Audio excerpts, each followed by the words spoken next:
Guiding Coalition and the School Board for Tuesday, December 16th. Could I have a roll call, please? Berg. Here. Bowerman. Yes, ma'am. Hallett. Here. McKeon. Here. Swanson. Good evening. Tucker. Here. And Romansky. Here. I'd like to turn it over to Superintendent Thompson.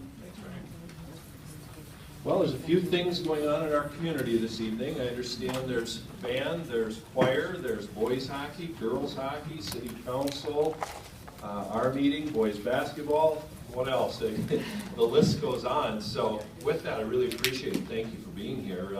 This is an important night for all of us. We put in a lot of time and effort into kind of getting as many data points as we can. And so I wanted to thank you and especially the Guiding Coalition members. As this meeting is for you. This is your opportunity to get a whole lot of time with sharing of your personal thoughts and your feelings and reflections. Following this evening, you as a group then will be asked to give your feedback to our school board. The school board will, after listening to Dr. Senden's presentation, we'll take a very short break. They'll flip it around and then be in a receiving mode and be able to listen to all of your feedback. And what's kind of nice about that is there should be about 2 hours worth of opportunity to give feedback. And so they will be again in listening mode, but they also are going to be at a point where they can answer some questions. The one caveat I would make is that the school board yesterday received their information, so they received it just before you. Any administrator in this room, would you put your hand up?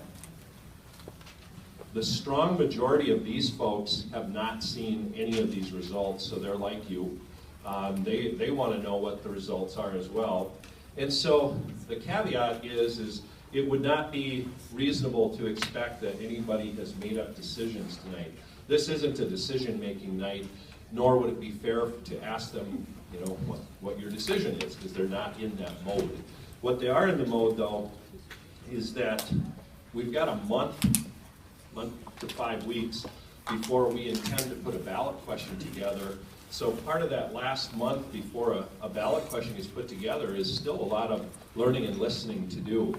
And so we ask you to, from a Guiding Coalition standpoint, Angie, Crystal, and Sarah have blue cards.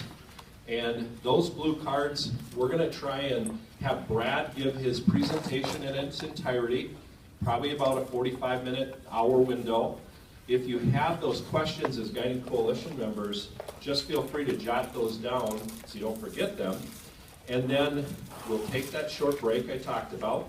And then after the short break, then Brad Senden will be up here with the board. And pretty much it's your time to share feelings, thoughts, what feedback, those kinds of things. So 6 to 6:45 again, PowerPoint, break, Guiding Coalition, and then at 9 o'clock tonight, should there still be dialogue going on, we're going to have that as our adjournment. Board members have agreed to stick around. You know, some of us aren't comfortable speaking in front of a big group, so board members have agreed to stick around if there's any more private conversations, or if you want to pull one or two aside to talk to them, they're willing to do that. So that's kind of how the framework for the agenda goes tonight. It's now my turn to introduce our presenter this evening, and our presenter is Dr. Brad Senden from the Center for Community Opinion. So please welcome Dr. Senden.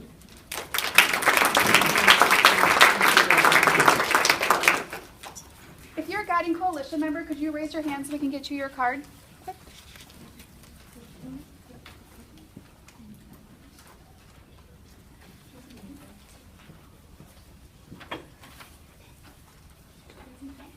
Thanks. I'm Brad Senden, as you just said. I'm with the Center for Community Opinion. I'm based out of Indianapolis. We've been working for just over 25 years with school districts all over the country, doing projects just like this, looking for ways to find money to increase operating revenue, build buildings, do a variety of things. I spent a large number of those years in California, where we had to win every race by a 2/3 majority. So we learned how to use a lot of tools extremely well, and learning how to make these campaigns go. Part of it was learning how to do survey research that could be a good predictive tool of what we're what a district wants to try to do and what we say is feasible. So as soon as the cards are out, I'll take you into the presentation. We're getting loud enough? Yeah, they like it a little Loud enough, okay. There you go. Does that help? Is that better, guys? Very good. Well, if you want any of the background introduction again, we'll do it later. The purpose of this study basically has just a couple things to do. We want to explore voter reaction to the 4 approaches that have basically been distilled as possible ways you could expand the number of classroom spaces you have in the district. We want to explore voter reaction to the possibility that a bond referendum would be needed to raise the money to pay for those classrooms. We want to look for an acceptable cost for such a bond. And then we want to do some brief view of the perception of the district and its overall quality and its financial management. Let's see, there we go. The study itself involves 409 telephone interviews with a randomly selected group of people who live in the district, who are all registered voters. That's what we start with. They were all done between December 2nd and December 6th. The 400 interviews, in this case 409, and the reason for the odd number of 409 is we were the only thing that's phone makers working on that night, and when they get to the magic number, their computer says, we think we're there, we've got the 400th interview. If there are people in the team who are well into other interviews, they don't have them say, well, good night, have a nice evening, we've done our work and I get to go home. They complete the interview. So we ended up in this case with the kind of odd number of 409. It doesn't really affect the margin of error. The margin of error for anything you see is 4.5%, plus or minus. That is a statistical theory. That's driven by a theory that says 400 interviews of almost any population gives you a picture of what the whole population is thinking within that margin of error of 4.5%. And the sample was also controlled, as the interviews were done, to try to make sure that the resulting demography, the number of men interviewed, the number of women interviewed, the various ages of people, all reflected the population of the voting population of the district, so that we not only have a random sample, we have a random sample that reflects the population of the district itself. The first part of this that we're going to cover is looking at, are they aware and how do they sort of react to the building options. We asked them basically, we told them enrollment was increasing, the decisions committee had developed 4 approaches for building more classrooms, and then asked, do they consider themselves very aware, somewhat aware, or unaware of the plans that the committee has come up with and presented to the district. And they're pretty aware. 32% said they were very aware, 43.8% said they were somewhat aware. Now, and 23% said they were unaware, totally unaware, not totally, but unaware. Now you have to remember, what we did in this survey is this is talking to a population that's about 80% non-parents. So this is really looking and trying to talk to your voting community and not biasing it by just talking to a lot of parents and seeing if they know what's going on. It basically says there's a reasonable level of awareness in the community that you've got these options out there. We asked them where they got their information, what made them aware, and it's the local newspaper is the majority at 53%. The school district itself, friends and neighbors, which sometimes doesn't mean anything. We talk to somebody, but we're not sure who. And then I always love the fact that you get smaller and smaller groups, and you finally get the person who can't remember how they came along. But somebody has to have that answer. We then now told them we were going to give them a brief description of each of the options. For each, we wanted to tell us first, was the option as we described it extremely important, very important, somewhat unimportant, or very unimportant to be the option that the district selects as its way to address the need for classroom space. Now these are simply in the order in which they were asked. This is question number 8, that you would expand the existing high school by adding classrooms for 1,600 students in grades 9 through 12, doubling the capacity of the school to 3,200. You have basically about 50% that say that's extremely or very important, just under 50%. And about 20% who say it's somewhat or very unimportant. Very few have no opinion in response to this one. We then asked them about the idea of building a second high school campus, but keeping it in the same identity That is, it would be an extension of your existing school, having one mascot and essentially one set of athletic and other programs for all students. The number of extremely and very important drops a little bit to basically just over 30%. The number of very unimportant comes up to 28%. There's a little moving around on this one compared to the first one. The third one we asked was to build a second high school. The second high school would have its own mascot and its own identity, essentially. The extremely and very important drops down to less than 30%, to about 23%, and the number of people saying it's very unimportant comes up to 39.9%. And then the last one we presented them with is the idea of, let's just start over and build a new school for 3,200 students. Let's build a brand new high school, and make it big enough to accommodate the population that the other options looked at. Yes? Excuse me, Mr. Senden, are we going to get a copy of all this, or do we need to be taking notes? No, we'll get a copy of this PowerPoint up by Friday, by the weekend of this week, so you can have it all. All the writer's cramps. Okay. This one, again, you end up with about 27% saying it's extremely or very important, 30% very unimportant. So they differentiate it. When we look at all of them and just rank them, the option of essentially expanding the existing school, question 8, made 48.9% either extremely or very likely to think that was a good idea. And the very bottom one is essentially building the second campus. The second high school is done at 27, but they really do differentiate and they rank them fairly clearly in their heads as being somehow different proposals. They do have opinions on these. We then asked them a simple question. After we did those 4, we asked them a question that basically said, now you've heard all 4 options, would you pick one that you would favor?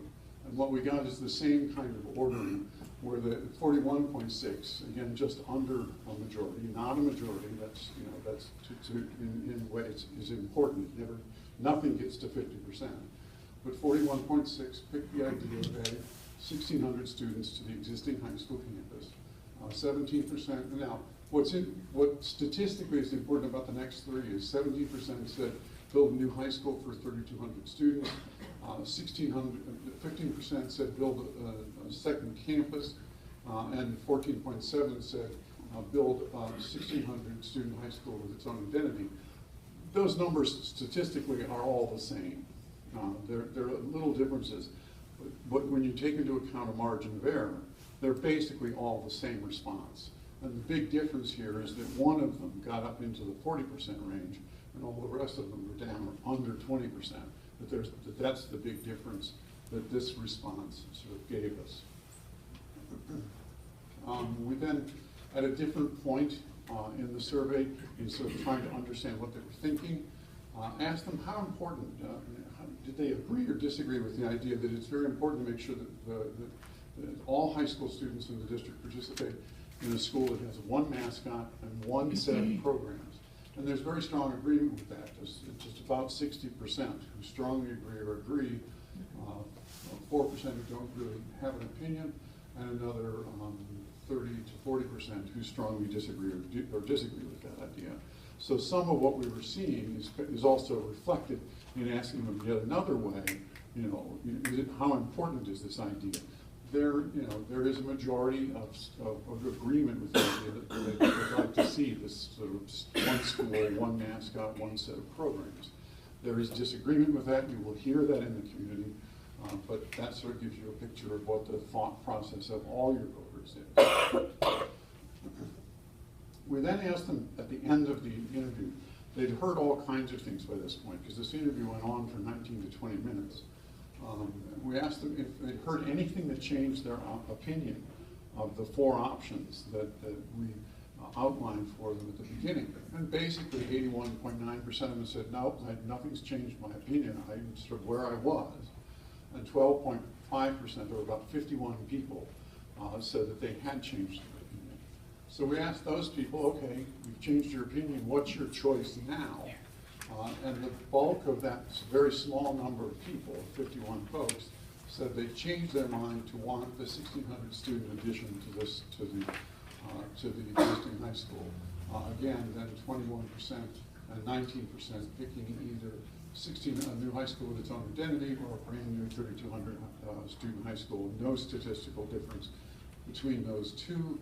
The 37 is is far enough away from 21 that there is a little bit of difference there. They are differentiated to some degree. But remember, this is a small group. It's simply trying to find out what happened in the minds of those people who said during the interview, I changed my opinion. And then we took away their first choice and asked them what their second choice. And again, that small group of people said, well, I guess if I didn't get my first choice, I'd take these 1,600 students at a second campus. 19% had no opinion, 12% wanted a new school with its own identity, as did 12% want 1,600 student addition to the existing high school.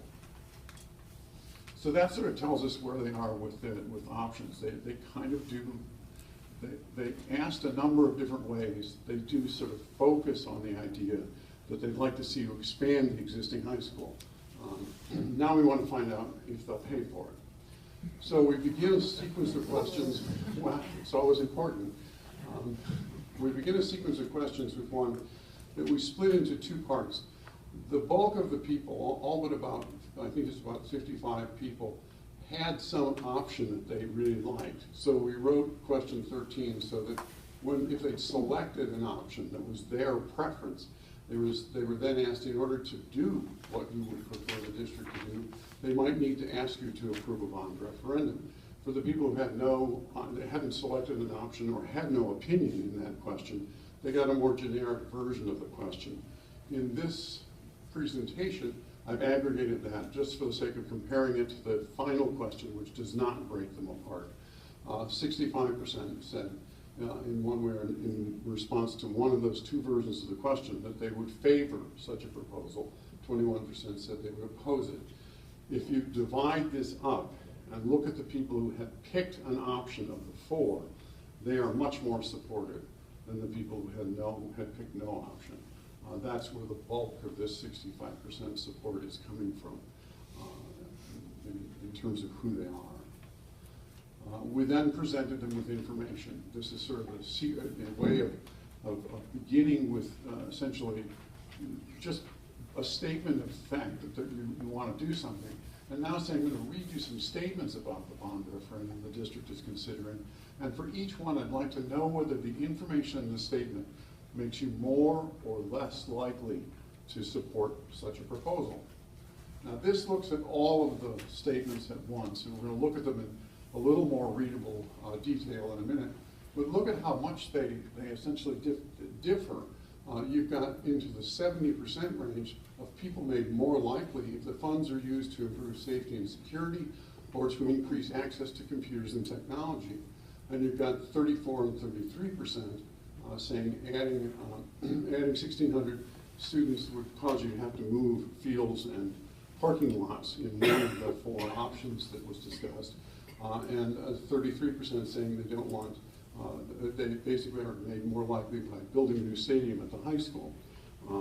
They really do differentiate between the kinds of information we presented them with. Now this takes a look at it where you can read a little more clearly what's in each of them. These are the 5 strongest statements. Again, improving safety and security and improving access to computers and technology are the strongest 2 statements. Just the simple statement in question 14 that enrollment has been increasing steadily over time makes 69% of them more likely to support. Then telling them in question 19 that if we add this space for 1,600 students, you can accommodate growth for about a 10-year period of time based on all the estimates you've got. Makes 69% of them more likely. We then put in, we introduced a fact that was just basically something the district wanted to test. You've recently refinanced bonds and saved over $10 million, making 63.6% of them more likely to support another tax proposal from you.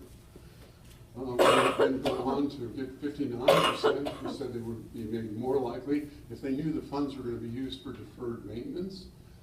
We then get almost 58% of them saying they would be more likely when we told them that the board had already been trying to do things to make additional classroom space, in this case reconfiguring the junior high so that they could move some kids around and open up essentially make more efficient use of the classrooms you have. 53.5% were made more likely by the statement that you had in fact been renovating older schools over the last 12 years. And that 48.9% were made more likely when they were told that you'd built 5 new schools over the same period of time. 45.6% were made more likely by being told that you would make some improvements of on-field at the junior high. And we go on down to see that 43.5% were more likely if you created an indoor intramural activity center. 40% were more likely, meaning it's not a terribly strong positive to tell them that this would leave very little space for additional use of the campus you've got if you do any of the options that expand on that land. 37.2% for building a new sports dome, 34.2% for adding, if you had to move the fields and parking lots, and building a new stadium at 33%. Now, for any of those who like athletic proposals, these are not surprising numbers to me. It almost always seems to happen that when you go to the public and you say, I'd like some of your money for something special, that they'll focus on what they consider the most core function of the school, which is what you teach in a classroom that they consider a core subject. And so athletics is not something they don't like. It's just if you give them a choice, some of them just would prefer you use the money on something they see as more essential to the day-to-day education of all of the children in the school. And also, it's like, I get the same thing with performing arts, and having had 2 daughters who are both high school performing arts nuts, and love to be in every conceivable student production. I know that we weren't, as a group of parents, the majority of the parents at that school. We would have done anything to help support the program, but we would show up the same way in a larger whole. The impact of information. Now that we've presented them with all these more or less things, we take them back essentially to the question that we began with, which is, if the district put a proposal to raise taxes on the ballot to build new classrooms, this time not breaking them into parts, not referring back to their favorite option, but just using a more generic, we're going to build new classrooms, would you favor or oppose the proposal? We get essentially the same response. It drops a little bit, but again, given the margin of error, it's not dropping enough to be significant. It's essentially that information sustains the level of support that was there. It means that if you would put such a proposal on the ballot, you would need to make sure that you went out and sort of repetitively told people these kinds of facts to make sure that your level of support stayed where it started, and that you would actually stay above majority support. We now turn to they haven't heard anything about cost yet. So now we turn to the idea that basically I'm going to ask you 5 different questions about the possible cost of this bond referendum. And for each of these, you're going to be presented with a cost for a home with a value of $213,000, which we told them is the average for the district. The costs are going to be read to them in a random order. We do that so that they don't try to second guess us on, are we starting at the bottom? Are we starting at the top? Can I just take the lowest number and say I'll support that, so I don't look like I don't support anything? So they don't know which one's going to be the highest number. But all the numbers come in the form of the bold-faced presentation here. Property taxes would be increased by $120 per year for a home with a value of $213,000, an increase of $10 per month. All 5 of them presented a different tax rate. You'll see them down at the bottom here. We went from $120 or $10 a month to $13 a month, $19 a month, $20 per month, and $32 per month. And you can see that it does pretty much what I expect to see every time. You get a reasonably good trend line. As the costs go up, support goes down. And what you're looking for is, okay, what becomes an acceptable tax rate? You'll see at the end of this presentation in our recommendations, we're going to recommend that you stay at or below $17 per month, or I think which is about $208 a year. That's based on the fact that at 52%, you do have majority support for $19 a month. But again, that pesky margin of error has to be taken into account. That 52% could represent something 2% higher or 2% lower. So it's not safe to say, let's just go for the one just above the majority.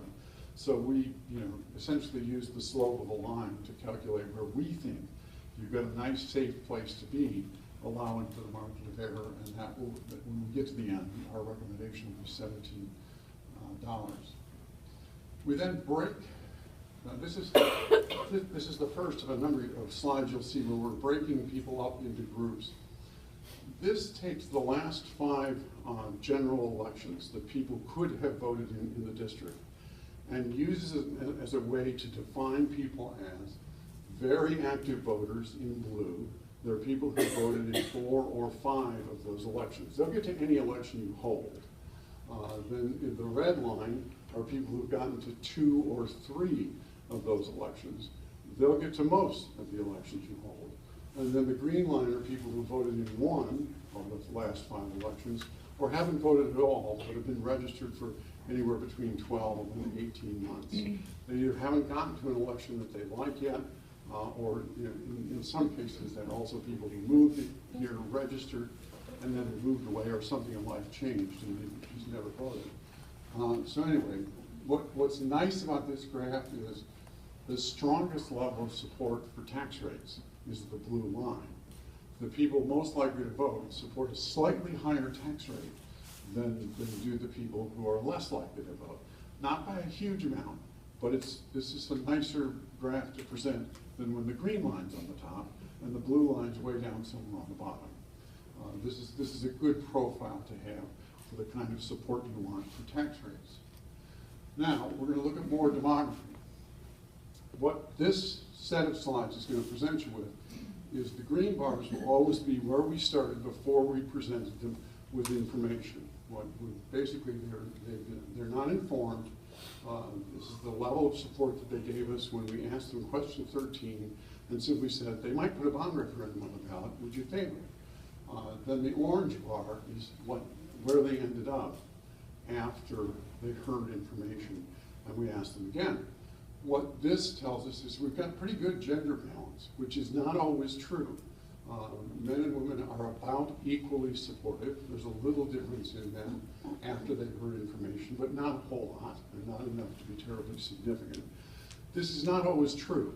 Generally, women are more supportive than men, and when that situation gets a little bit too out of hand, that is, women are very much more supportive than men, envision the problem you'll have campaigning when you knock on the door and you say, oh, Mr. Smith, we hoped you wouldn't be home.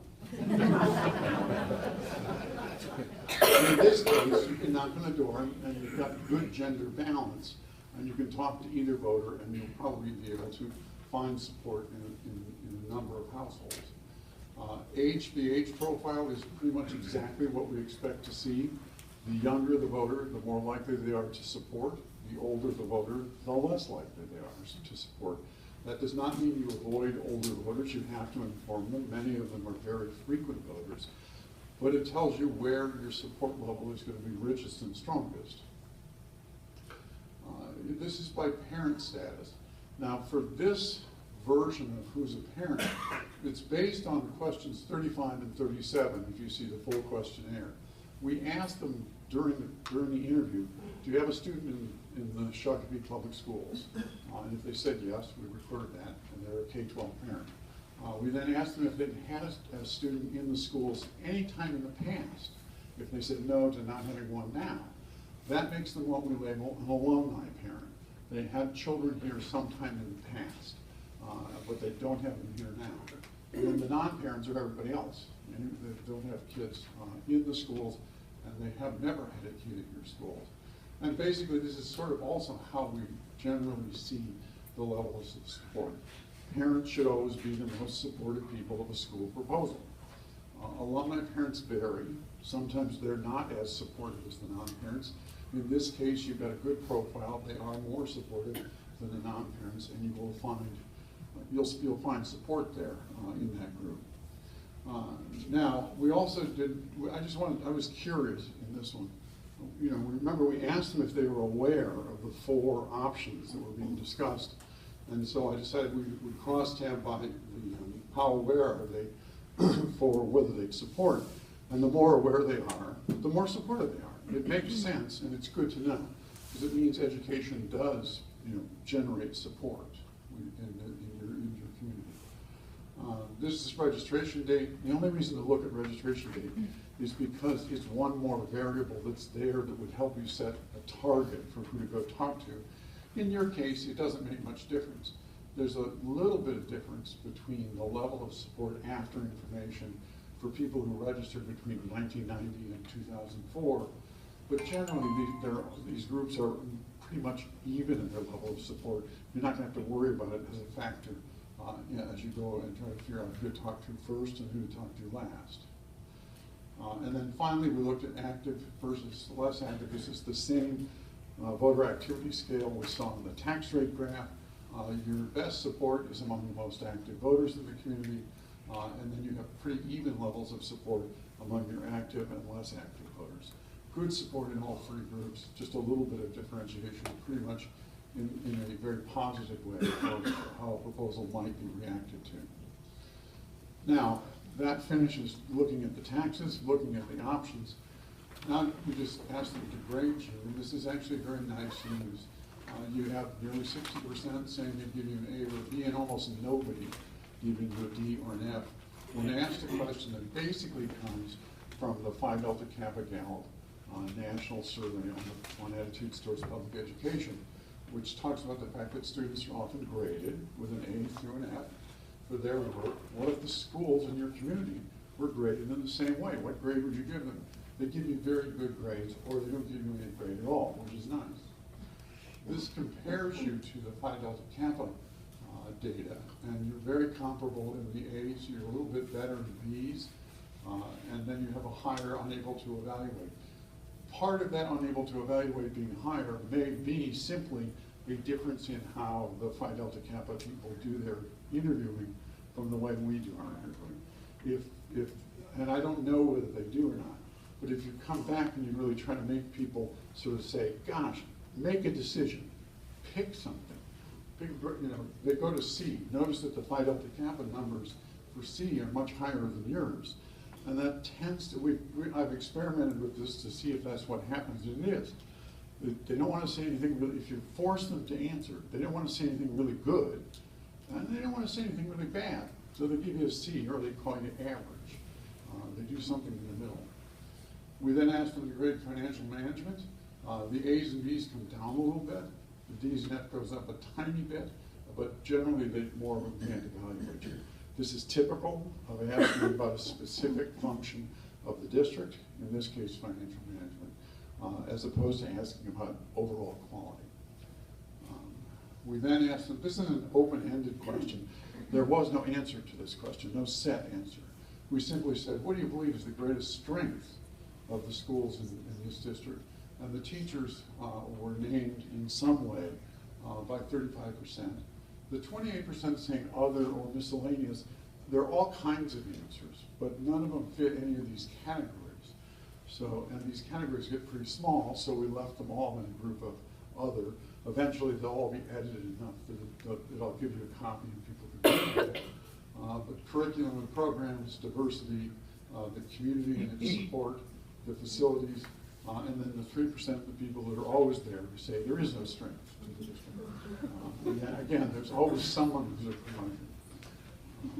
We then asked them, what would you change? And this to me is good news, because 41% of them don't have an answer that fits a category. They're all little specific things that they would change about the district. And then 25.9% say there's nothing that I would change about the district.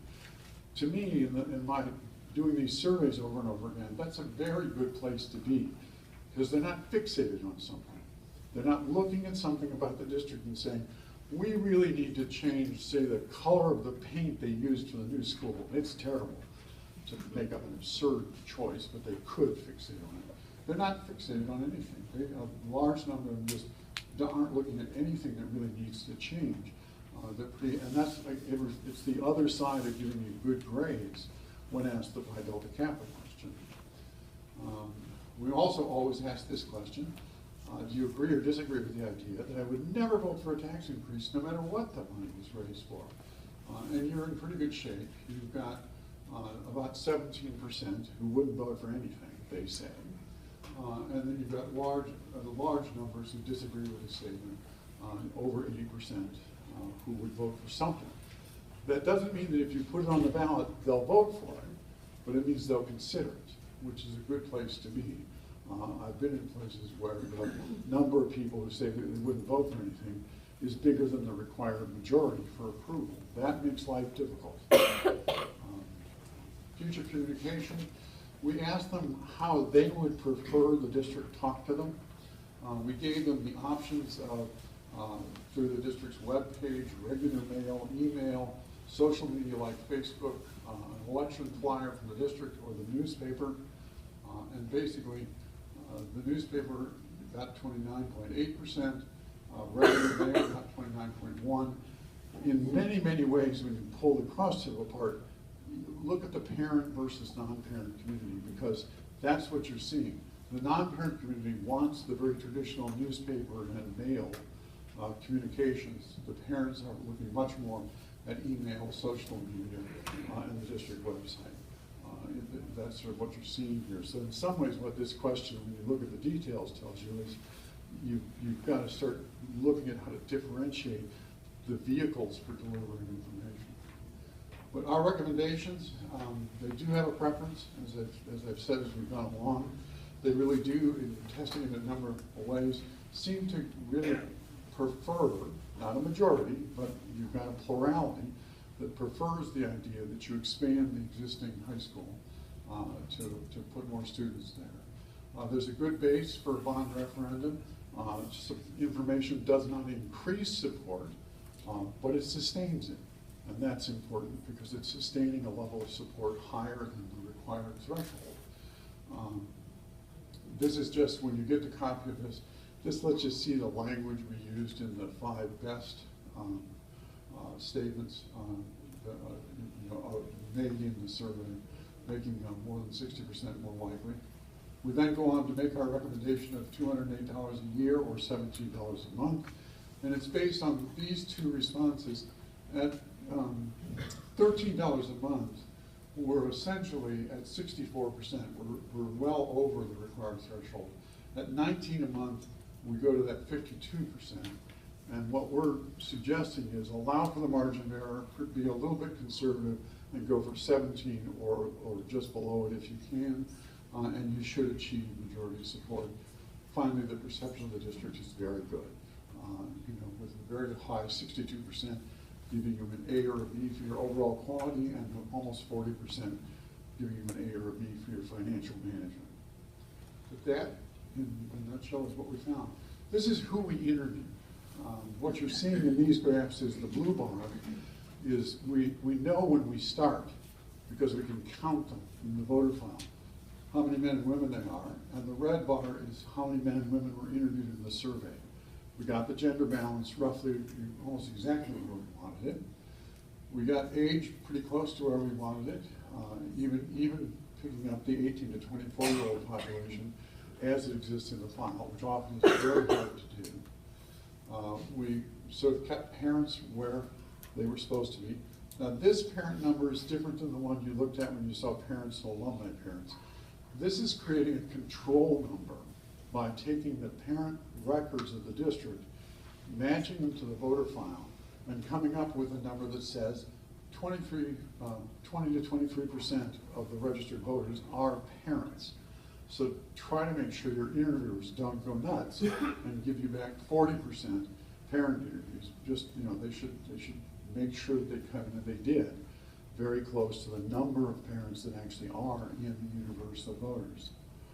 This is an impossible graph to read, I admit, but all it really tells you is we interviewed all over the district. This is essentially taking each of the precincts and showing you how many voters there are in each one and how many interviews did we get. The takeaway from it is we got interviews done everywhere, which means that we sort of got the geographic distribution we were after. And finally, this is sort of like, we're looking at their voter activity scale. we interviewed people who are a little more likely to vote than the aggregate voters in the whole voter file. That's almost always true, because some of the people in 0, 5, and 105 aren't here anymore.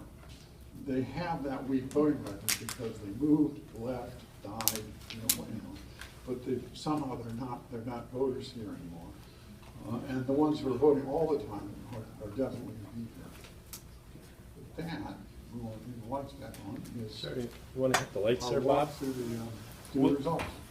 We'll take 10 minutes, and so at 5 minutes to, we'll start the last part of our Q&A and feedback. So 10 minutes, please. We're going to get started with the second part of our evening for the Guiding Coalition. As a reminder, Guiding Coalition, some of the feedback you've given to us is you would like an opportunity to express your views, your opinions, and so tonight, so it's 2 hours, up to 2 hours, that Crystal McNally, our communication coordinator, will go around to our Guiding Coalition members and will offer you the opportunity to give feedback, to ask a question. If it's appropriate for Brad, you can steer it towards him. If it's a question of the board, they're here. But basically, this is our commitment to the Guiding Coalition, our follow-through. We want you to know that you have this opportunity. And then, as a reminder, Mary, our board chair, will adjourn at 9 o'clock, but they'll stick around. So if you want to, other members of the audience, or if you just want to pull them aside for a private conversation, they'll do that. So with that, Crystal, do you want to? And whoever has a question, I can. Okay, so Crystal will take over, and I'm just going to leave the microphone here.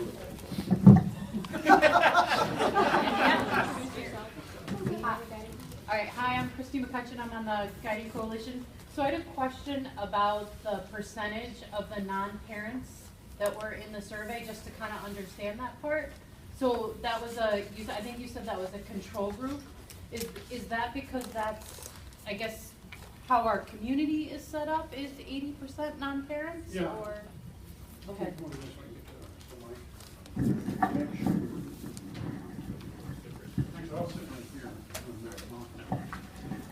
Basically, what we did is we took the voter file for the district, and we took the record of all your parents and guardians, and using a formula that we've worked on for all the 20 years that we've done this, we matched the two files, and that lets us identify how many voters actually match somebody by name and address in the district's records.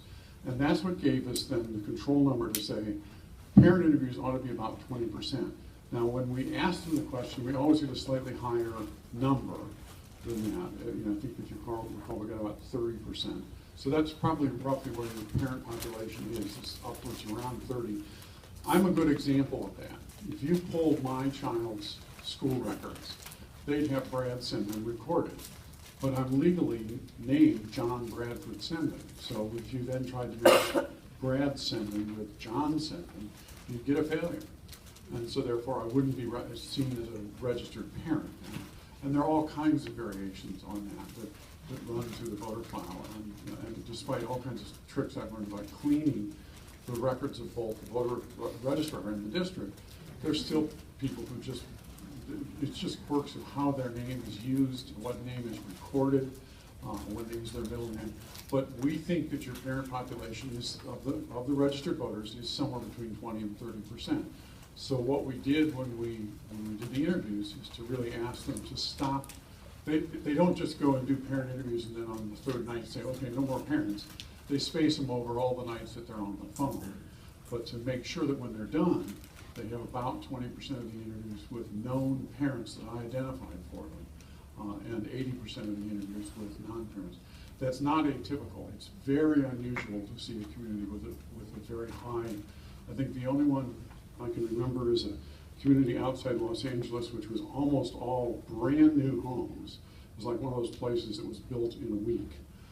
And they had 45% parents in their registered voter file. And it was mostly, you could see it when you walked down the street, you could just tell. It's because all the houses were new families had moved in, and all of them had little kids. But that's unusual. It usually is a number somewhere between 20 and sometimes getting up to 35. But parents are always the smallest part of the registered voting population. One of the things that if you look at the full results, one of the things that's fascinating is your alumni parents, that is those people who had kids here in the past, also drive a lot of the opinion in this survey. They have much stronger feelings about expanding the existing school than the parents or the non-parents, so if that helps. Thank you.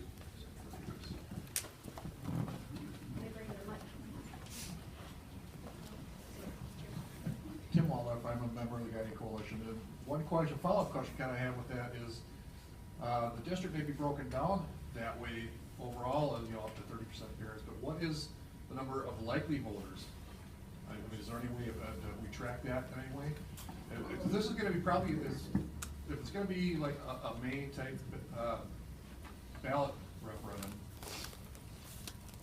there won't be anything else with this. It will just be this referendum on that ballot. And I kind of feel like that you're going to have a lot more parents turning out for that than you are non-parent voters. Your population of people based on the numbers I used, which can be redone to match whatever election date you're going to look at.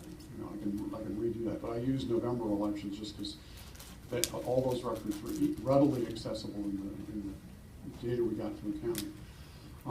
About 25% of your population votes in virtually every election you hold. And they would probably find you, even if you were pushing your parents to make sure that they perform, no matter what kind of ballot you put yourself on. But as I said, I can go back and redo that. If you pick a March date, I can then go back and make sure we build a profile of who always shows up in that kind of off-cycle election when they're held, and then look at what kind of election were they and what might have attracted them, and just give you a picture of, okay, who can you expect to have show up no matter what happens, and then how many of your parents are likely to show up for that, and how many of your parents are going to need to be heavily reminded to get out to vote. And that's true of almost every election I've ever done too. Parents are your most supportive people and the least likely to get to the voting booth. It's just that they're younger, they're busy, they've got all kinds of things going on in life, and voting sometimes gets put into a secondary place on the day of the election, when they finally get to it.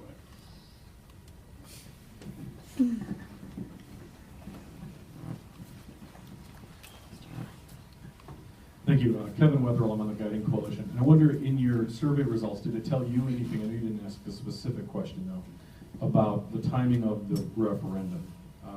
I know you said you used November elections as your cross-section for your survey results. Are you able to look at May elections? And I'm wondering, what does that say for this group and for the school board? If these do these numbers lose validity if you look at a May election, or are you not able to say that? I'd have to go back and reconfigure the voter scale of very active and active. But even using November's, where you have a big difference between the on-cycle and off-cycle November participation level, you've got in these results the identification of the fact that your best base of support are among the most frequent voters in town. If we redid the data, which I'm happy to do, looking at the kind of election date you might go to, we then rerun that crosstab and see if that holds true, or does that modify then how you? It wouldn't modify what date you pick for your election, but it would modify how you campaign, because what you end up doing is saying, okay, our base of support is likely to miss this election, so that just means we have to intensify our contact with them to remind them to vote yes.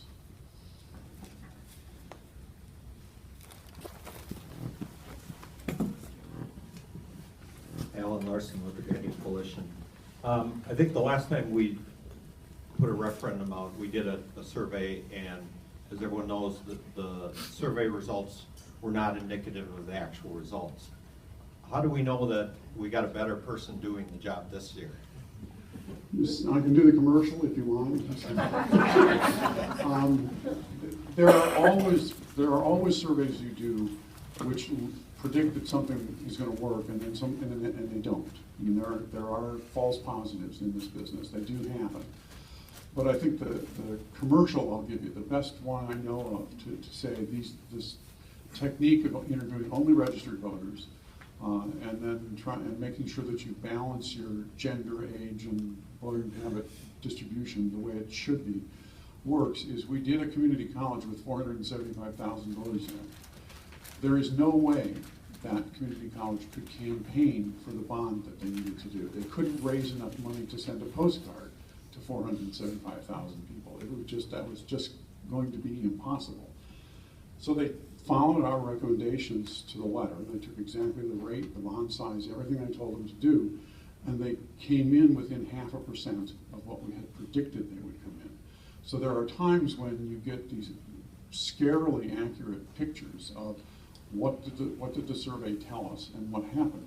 We just had one like that in Pittsburgh, California, which is in the East Bay in the San Francisco area. They came in within 1.25% of exactly what we told them they would get if in fact they campaigned.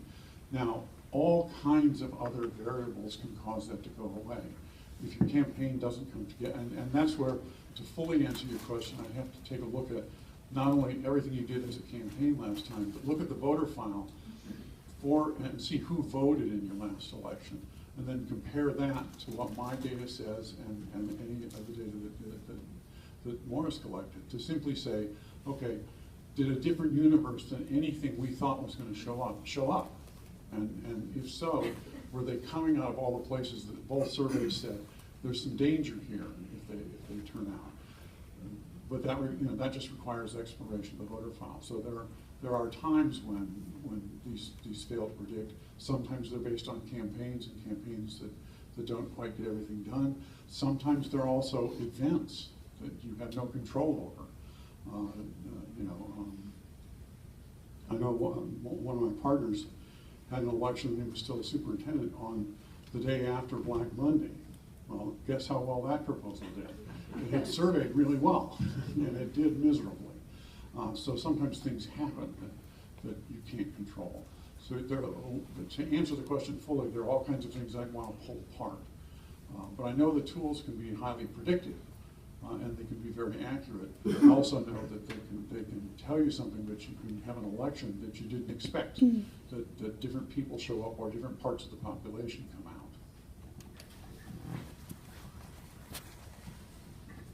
Hi, Tim Johnson from the Guiding Coalition. Can I actually ask a question of the board now, if you all don't mind? Because you all are between a rock and a hard place at this point, right? I mean, the data suggests that the folks who want one high school seem to be winning that argument, right? The survey data suggests that. But they also seem to be winning the argument that they like to do this on the cheap.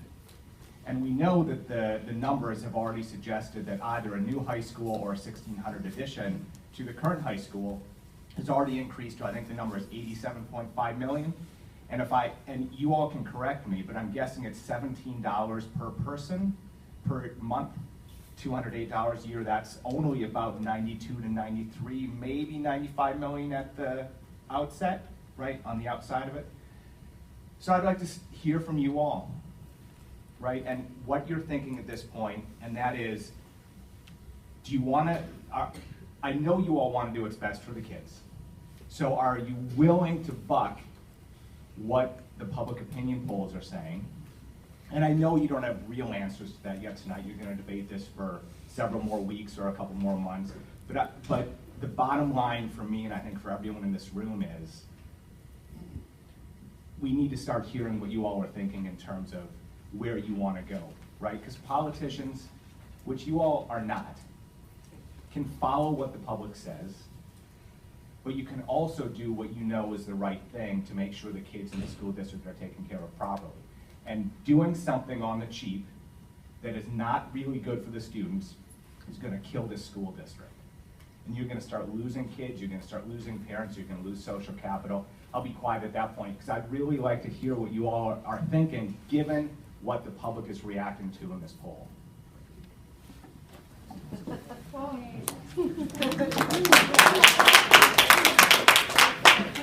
So Tim, I think you hit the nail on the head. We're not positioned to give any definitive answers tonight. But having said that, one of the things that I took away from the survey was the section, I think it's in the middle, Brad, if I recall, is the statements that were made that the respondents responded to, which is, did it make you feel more likely or less likely to support? personal opinion, personal interpretation. Again, I need to dive into the data. We've only had it for a day. But there were a number of things that I saw the community saying, we support these elements outside of the building. They were not building features. Some of them were building features like adding a stadium or what have you, but some of them were deferred maintenance, security, computers and technology, and they all scored pushing 70% as I recall. So I guess my way of not answering but trying to answer your question is I think one of the things we're going to have to look at is how the question is constructed, or questions is constructed, or are constructed, and how those particular elements are priced out. To go back to something you started with, you said, and I'm doing this from memory, so correct me if I'm wrong, guys. We looked at this the other night. I want to say that the $17, $16.67 to be precise, I'm picturing it in my head, was actually $105 million. Yeah, so it's a little bit north of what you said. The building itself is 88. You had that right. So that gives you a, depending upon the math, you know, what, 17 to $18 million delta for those kinds of amenities, which goes a long ways if you recall some of the things that we put in that paper. So I think you're right. We have to do what's right. We also have to be leaders. It's not just, you know, it's not the take a poll and let's just do that. We have to put out what we think is appropriate, and then we can't campaign to say yes, but we have to put out the information and let people make the decision. So I guess that's my way of trying to say there are things in the survey that indicate folks would be supportive of, like the elements I mentioned, and how we phrase that I think will influence ultimately how the community responds to the question at hand. Do you want to hear from all of us? It doesn't matter. I would like to at some point, but you don't need to go down the line and answer that particular question. Well, the results of the survey also can help guide us into how much work we'll have to do to get things passed. I don't think any part of the survey said they won't vote for anything. If we choose an option that is less favorable, then we just have to work harder to get it passed. We know what we're up against when we choose those, and that will be one of the considerations that we will take into consideration, obviously, if depending on what option we choose.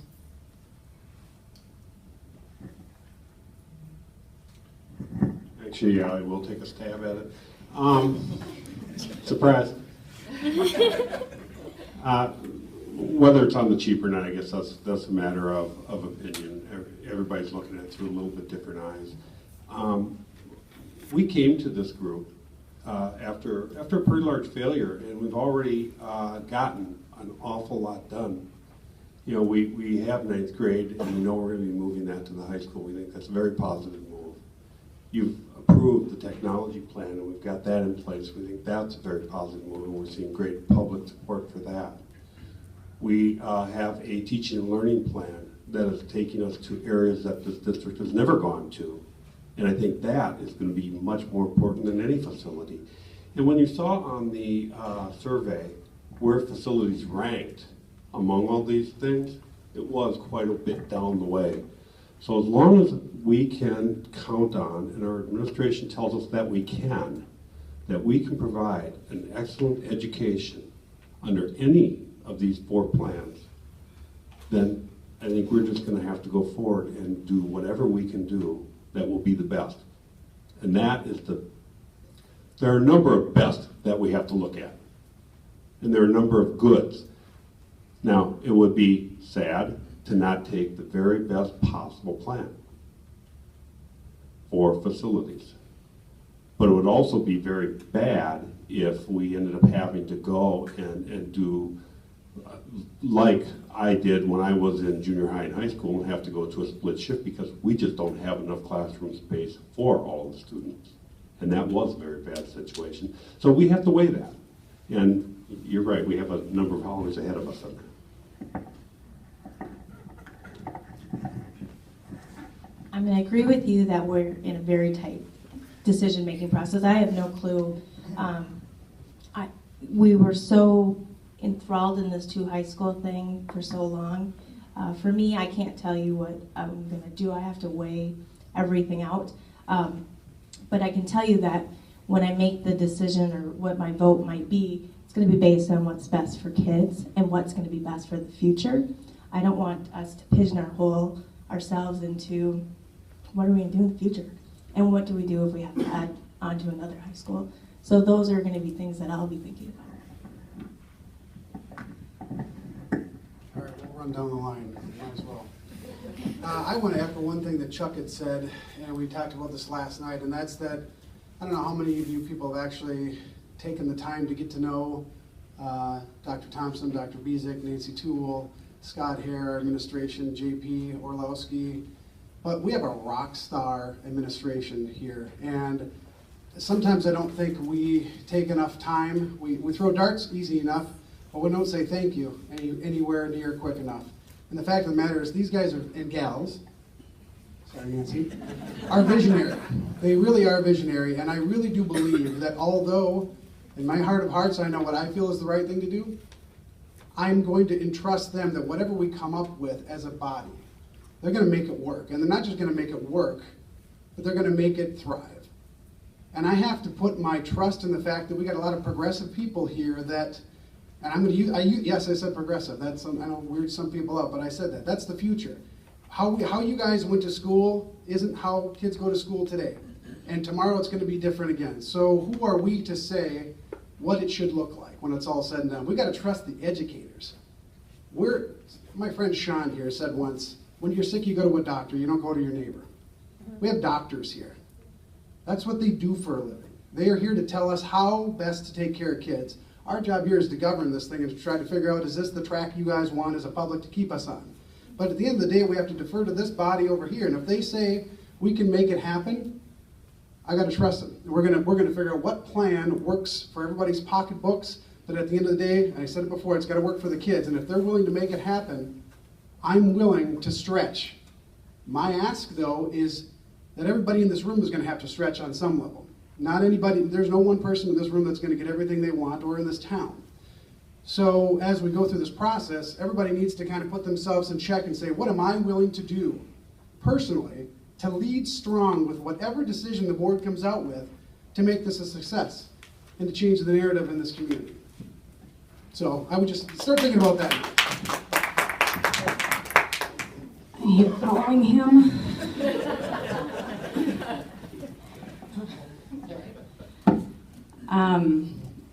I'll be real.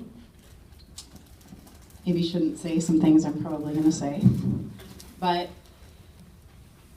I think everybody knows that after countless hours of research that I have a belief that smaller learning environments are what's best for kids. I also believe that the opportunity to play for your varsity team means a lot to a lot of kids. And so I'm struggling with this. Something that was said last night was, the only thing that we will do to harm children is to do nothing. And I'm starting to truly understand that. And like Scott, and I think like all of us up here, my faith in Nancy and Rod and this administration, I would follow them off a cliff if they asked me to. I think they are that smart, that visionary, and that capable of doing amazing things for our kids in this district, and they already are. Right now, our test scores, you could build a staircase on them. I mean, it is impressive what we are accomplishing right now, and I think it's important that we continue that. If the addition is what this board decides is the right path for the future of our kids, I do want you to know that it will not be, if I have anything to say about it, on the cheap. I'm going to ask that this community invests in what we need to make it right and great. And if that's a technology levy on top of the facility, or if that's an operating levy increase, because we are 1/3 of what our districts that we hope to be like or would like to compare ourselves to have, then I'm going to ask that we consider those things, because I don't think we can do this on minimal dollars. Not with our community, not with our, what I think is amazing diversity, and not with our challenges. We have to get it right. So for me, this is a much bigger question than just the walls, and I'm going to ask you all to support us on that. Now I hate following you. And well done, everybody. You took all of my great points, so I'll try and keep it short and sweet, which is not my strength. I will say I've done a lot of surveying, informal surveying of staff members, professional educators in the district, outside the district. And to a person, they've told me that more important than the number of students in a class, in a graduating class, or how big the building is, getting technology into the hands of the students is the most important thing. And so I think that that is paramount, that we get a technology levy with a sustainable amount dedicated to getting technology into the hands of our students is most important. That being said, I would echo all of the statements. I trust our administration to make it great. We've got a very talented architect who can make a great building that he designed even greater. We can have some fun with some facilities, improve sports opportunities for kids. Overall, I think any one of these four options is very palatable, and we will make it great.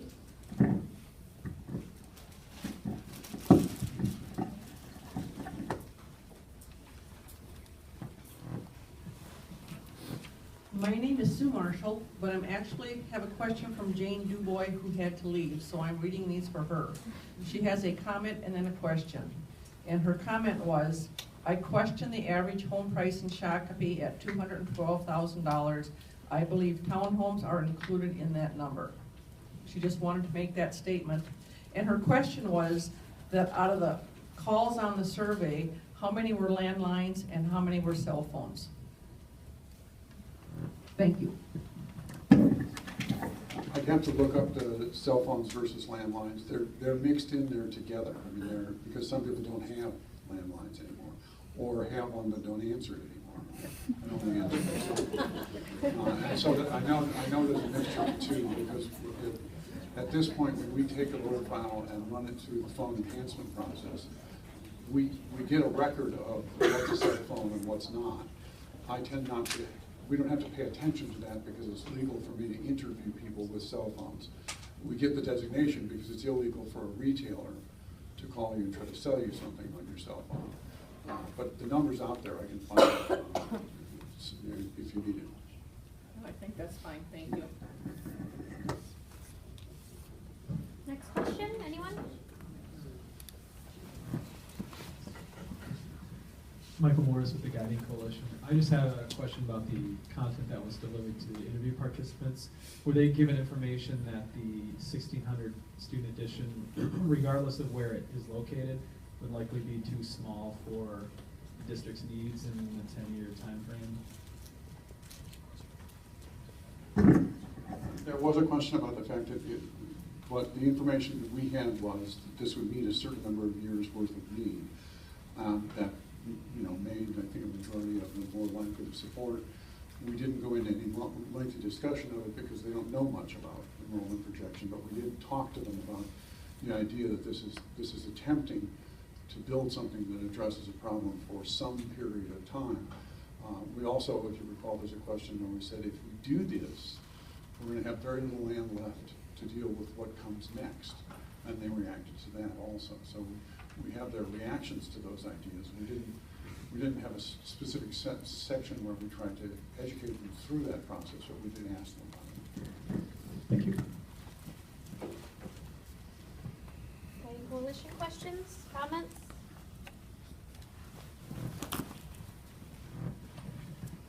Ellen Larson again. Brad, you went through the slides pretty quick.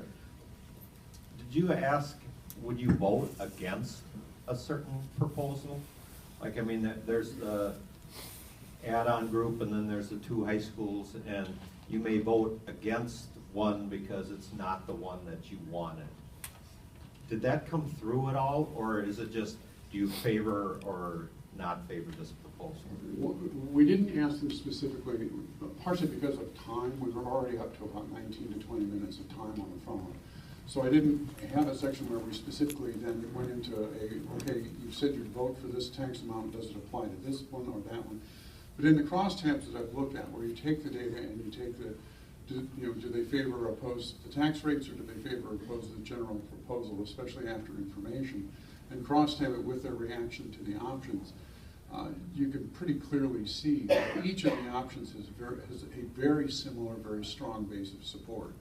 So what you would need to take away from the data we do have is what audiences are reacting to one of the things you might not do, or is there a group in the data that's driving the decision right now, and you think you want to move them. What you've got is a picture of where you go to do that, but we didn't have the time to really go into that subject area. Again, it's 20 minutes is pushing. I think it's pushing the time being keep on the phone. Although the people who dropped out on this, they were pretty interested in what you're doing. So it was kind of, they did stay with it, and it was longer than most are doing.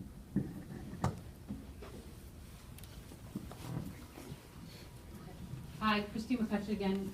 Question for the school board. So by the time we come up with this referendum, we're a year after the first one. I'm just curious to know if, let's say this one doesn't pass. Now I'm just wondering when our school is going to be full and when we're going to get to the dire situation. I'm usually a very optimistic person, but I want to think ahead here a little bit and just be thinking about when our school is going to be full, right? Because if we're in a build situation, we're 2 years away. But what if the referendum doesn't pass? When's our school expected to be full? Do we know?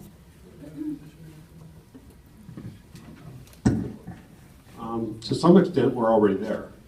We're already recouping and taking library space. We have homerooms of 200 students in the Commons, so we're already stretching our facilities. So another year doesn't help anything. That's pretty clear, and we'll have to figure out very quickly what we do about that. We took one small positive step by moving the administration out here, and that opened up a number of classrooms. But yeah, we're going to have to come up with something if this does fail. To build on what Chuck said, and we talked about this in the last referendum as well, but it's as true now, if not more true. It's not just the high school. It's also the elementary schools where we have enrolling classes of 700, and it's going to be 700 plus. So we're maxed out, and probably, potentially, I would say, even more so in the elementaries than we are in the high school, and that flow is not stopping. So by getting the high school built, however we choose to do it, we now free up the 9th grade to come up, we now free up the junior highs to go 6-8, we free up Pearson to go back to an elementary. So the answer to your question is both what Chuck said, but it's more than just the high school. I think you all understand that, but I want to make sure that that's clear. So I have another question that's related to my first one, and I'm going to apologize because this isn't going to sound very nice. And it's not from me. But there is a perception, a very, very small minority of folks in this town who have been very vocal, who have made it clear that you all are liars, that Dr. Thompson is a liar, that Nancy is a liar, that Dr. Bezic is a liar, and that you all are in some sense pulling the wool over all of our eyes. Now the problem with that is you all can't campaign, and Doc Thompson can't campaign. Very small vocal minorities can, as you saw they did last year, kill this referendum. And I'm wondering how you all beat this back, because I'm with Scott, right? Whatever decision is made, right, if it is one school, people are going to support that, right? I think people who are for 2 schools have been very reasonable on this coalition and have said, look, if it's one school, we do trust Doc Thompson and Nancy and all of their staff to make this work. Except that there is this bizarre perception in the community that you all have done something wrong and have lied to us. So again, maybe you all don't want to answer, or maybe you do. Can you help us understand how you're going to make that case to the people this time to beat back that very small vocal minority? I'm going to take a stab at this one. And there's a couple, and I'll apologize because I will probably follow shiny things for a little bit. But before I answer it directly, I want to give you a little context on my personal, how I got to where I'm at right now today. Joined the Facilities Task Force in 2010. That task force, although it was a small group, it was a similar function to the facilities group, like kind, just obviously a smaller scale. We went through a lot of the same sorts of exercises with Scott McQueen, John McBroom at the time, a lot of additional administrators. Although it was an independent group, an independent study, it ultimately provided a recommendation to the school board at the time that followed in line with its predecessors. The task forces that came before us and the school boards that came up, we deducted, not because somebody said, oh, by the way, come up with this answer. We got there because of the process we went through. So when we got to the point of literally getting to the 2 surveys that we did before the election last March, we were thinking we're in pretty good shape, right? We're following history, so history seems to tell us that we're following suit with what our predecessors and boards wanted. And the survey results of the public on 2 different occasions continued to seem to support that, up until, say, 3 or 4 months before the referendum, actually, the vote went down, and then things started going off the rails. So my question actually back, and I would love to have open dialogue with everybody here, is, to me, we had a very planful process. And so to me, the question is, why? How did it, what happened? Did the landscape change under our feet and we didn't know it? Was it changing the whole time? Did it change in one of those task forces in 2004 and we didn't know it, maybe they didn't sense it? Did we not ask enough? Were we working under old conditions or old facts? I keep going back and I look in the mirror and say, how can this many intelligent people have screwed this thing up so royally? And you know what I deducted? I don't think that's the case. I still think the narrative is what we thought it was. What I think, though, and you hit the nail on the head, we can't campaign. And in the absence of a true, genuine voice, any voice will do, folks. So if you want something, then go get it. I'm just going to leave it right there, because if I go any further, I'll have to slap myself.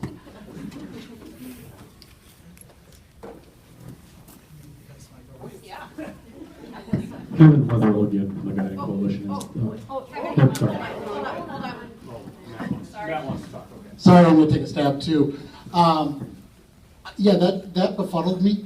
Kind of wondered, I mean, I look at this group of people and Dr. Thompson administration, I see integrity up and down. So I don't necessarily wonder where all of a sudden we became liars and crooks and thieves and bullies and all the fun adjectives that are fun to read about yourself in the paper. The one thing I would point out is a lot of people said attacked us for financial mismanagement, yet for the first time we've won the state award the last 2 years for financial excellence. And so even though those people were speaking without facts, it still resonated. And that's what I want to know is, when the state, who gives us the majority of our money, is giving us awards for doing so well with it, how does that brand stick to us? So that's just a data point I'd like to throw out there.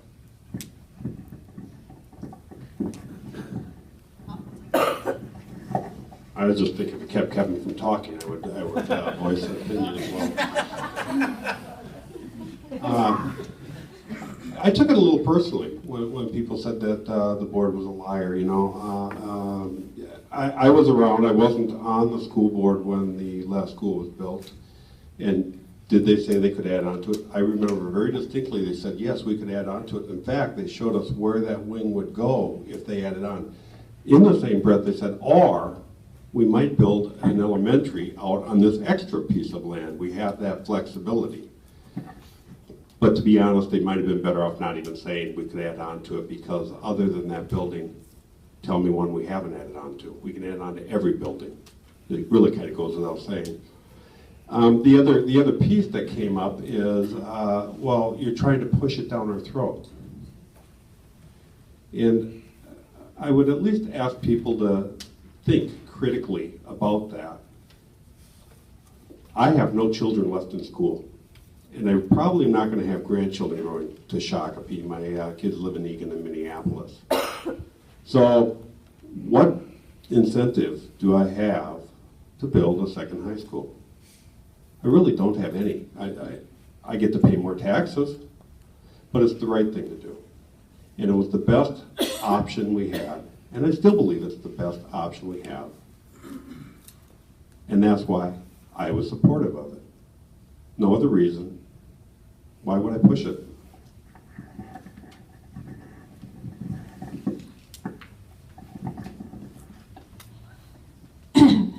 I'm a somewhat emotional person, so it hurt me too. And it hurt me to hear what people were saying about people that I have come to respect tremendously. And it hurt me so much that I put together a little list of accomplishments that have happened under this administration and school board. And if you guys will bear with me, I'd like to read you a couple of them. Number one, our test scores have increased steadily each and every year since 2010. Number two, the school board has hired or created positions for 3 incredible people to lead us in our success. JP, who's leading our effort to bring technology into the hands of all of our students. Mr. Orlowski, who's collecting and interpreting incredible amounts of data to help us isolate and understand different areas of achievement within our students. And Nancy Toole, a phenomenal curriculum expert who is leading the biggest, most impressive curriculum overhaul our district has ever seen. Number 3, the district has earned the School Finance Award for 2 years in a row. This award recognizes districts who have met timely submission of audited financial reports, exhibit fiscal health, and provide accurate fiscal accounting. Number 4, we have implemented activity buses for students needing rides home after participating in school-related events. This will hopefully increase student engagement and academic achievement. Number 5, the district built and implemented all-day kindergarten in an impressively small window of time. While we have the state to thank for operating funds, it was no small feat to build additions onto every elementary building in the course of one summer. Number 6, the school board has maintained a healthy 14.47 fund balance. Auditors differ, but they generally recommend 12%. Number 7, Shakopee offers the second highest number of college in the schools classes in the state of Minnesota. This is a fantastic program worthy of continued investment, as Shakopee students earned $1.1 million worth of University of Minnesota credit last year. Number 8, the school board, advised by the finance department, has saved taxpayers over $10 million in the last 3 years by refinancing existing school bonds. So while you may not agree with everything we've done, I think we're doing a pretty good job.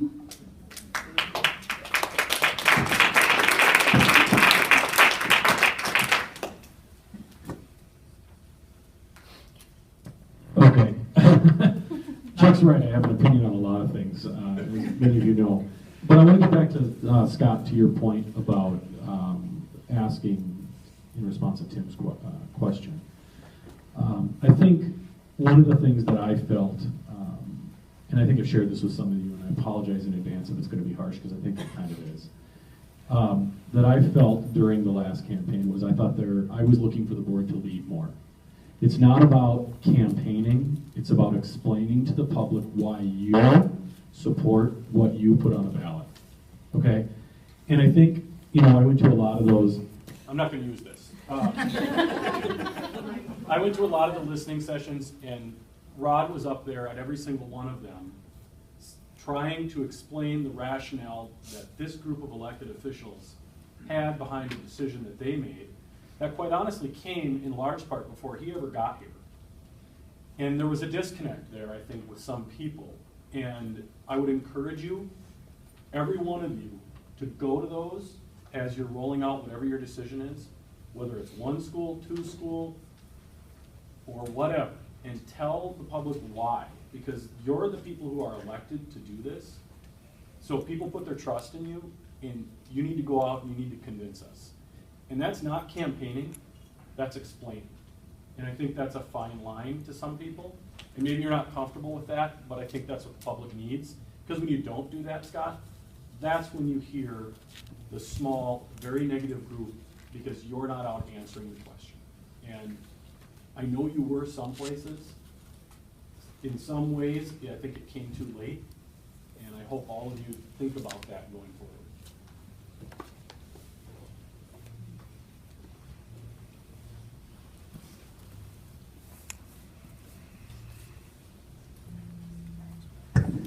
Kevin, I just want to comment and say, first of all, you're not wrong. Everything you said is absolutely 100% accurate.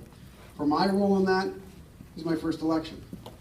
I don't know anything about passing a referendum. I had no previous experience with this particular process, so as a result, I was green. I can promise you I'm not green today. Katie has the mic. I don't- I'll get you next. Thanks, and I don't want that either. Okay, Katie's gonna try first, and then you go. Go ahead.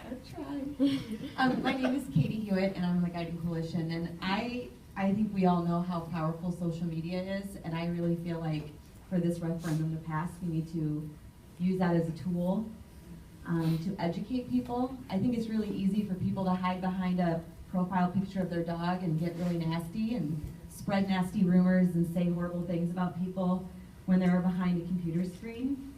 And it almost becomes like a witch hunt almost, like everybody likes to jump on board and like things and all that stuff. And I think that in this last referendum I think it killed it, in my personal opinion. And there is, like Tim said, a very small minority of people that are convinced that our district is evil and that you all are evil, and they have, from my knowledge, not been able to prove any of their accusations, but somehow are able to stir the emotions in a group of people in their community that have, seem to have been here for a while, and those emotions are getting stirred up, and it's easy to grab onto that when you're sitting behind a computer screen and not looking at somebody's face. And so I would say we need to strongly embrace social media in this next referendum. And the other concern I have is in just talking to neighbors and things about this, adding the addition onto the high school. Are people fully aware of things like how little parking there's going to be in the parking lot, and how that, I know that there was a discussion about only certain classes being able to drive to school, and maybe the sophomores don't get to drive or the juniors don't get to drive. That was being discussed like in our neighborhood, and we had somebody say, well, I didn't know that. If that was the case, then I wouldn't vote for that. So there's a lot of people that are not educated on this at all. And I think that's a huge concern about whatever you put on the ballot, that everyone's fully aware of how this is going to affect their everyday life.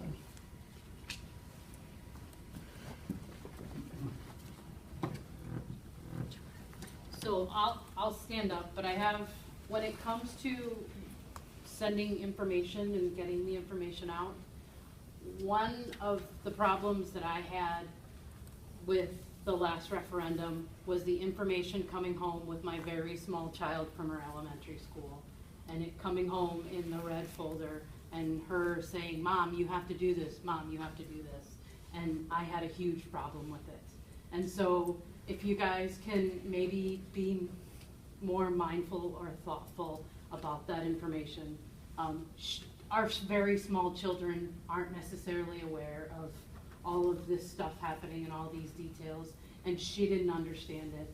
And all I got from her was, you have to do this, you have to do this, and from this piece of information. And I just ask if you guys can be more mindful of some of that information coming home.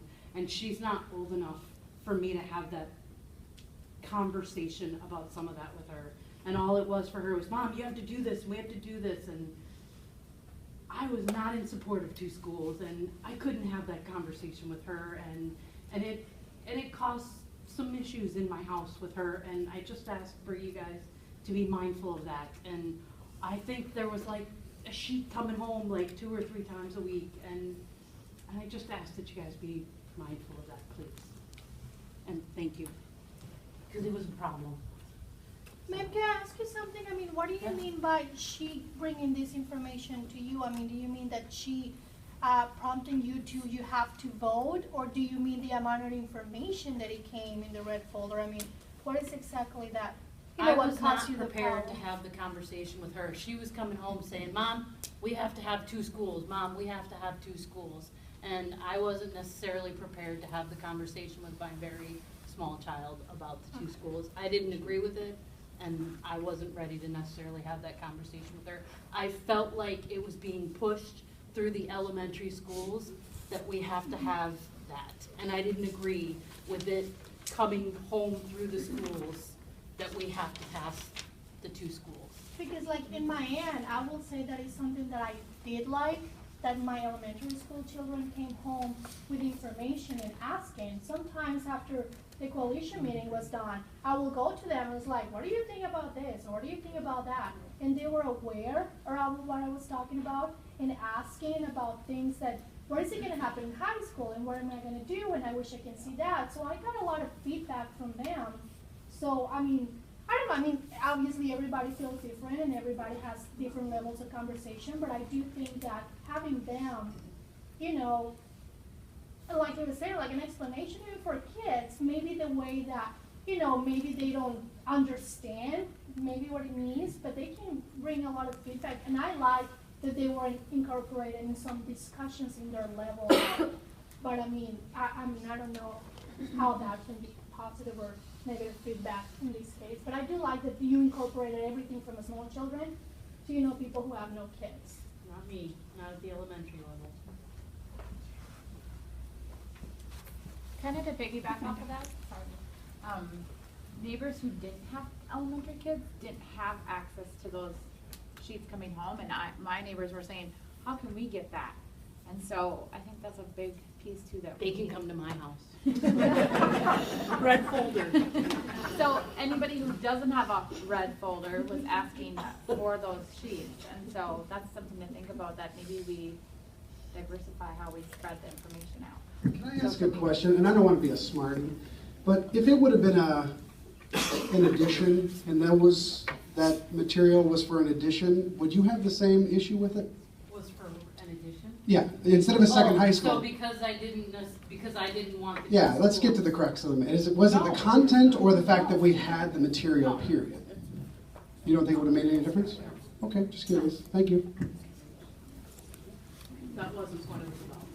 Scott, you mentioned the thought of what changed leading up to the last referendum in the couple months preceding it, and then Katie touched on it with social media. I think, looking back on that now, you guys got smoked by the negative energy from the no crowd. All of a sudden, leading up to it, there was this huge groundswell of negativity and vote no on this that I think maybe the school district and the school board just missed the mark on or didn't anticipate. So my suggestion would be plan for that this time around and really make a communications plan that incorporates traditional and social media and kind of plan for that going forward. Not that you won't, but I think it's critical that you think about that and plan for it far, far in advance. My only question for that would be though, is it the school board's fault that the yes voters didn't do their own push like the no voters did?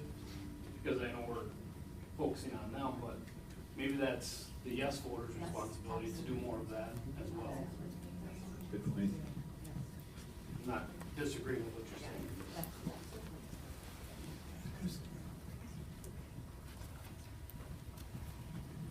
Just along campaigning lines, to follow up on both of those comments, I think having worked on different campaigns, including operating levy campaigns for the school district, one thing I noticed last time, as the school board and even superintendent and administration were going out to things like PTOs, they were telling what the voters should do. This is what you should do. This is, you know, we want 2 schools. This is what we want. And never was there an ask of, you know, we need parents to come support. We need parents to communicate, because that's how you get the message out. That's how you get people to go out and help do lit drops and things like that. But you have to actually go out and engage with the parents instead of telling them what you want, but then also asking back, saying, if this is what you want for your kids, we need your help in this. And you engage those parents, will get involved, but you have to actually ask.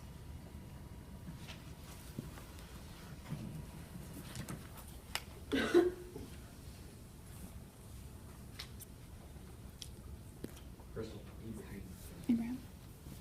Guiding Coalition only, sorry for right now. Yep. Anyone else from the Guiding Coalition? Comments? Yeah. I have a couple of questions. One of them was from Sean, your first comment. You mentioned something about the districts that we compare ourselves to or want to be like. Who are I shouldn't have said that. What are some of those? Okay, I was just kind of wondering if there's a... As I was saying it, I'm sorry, that was very loud.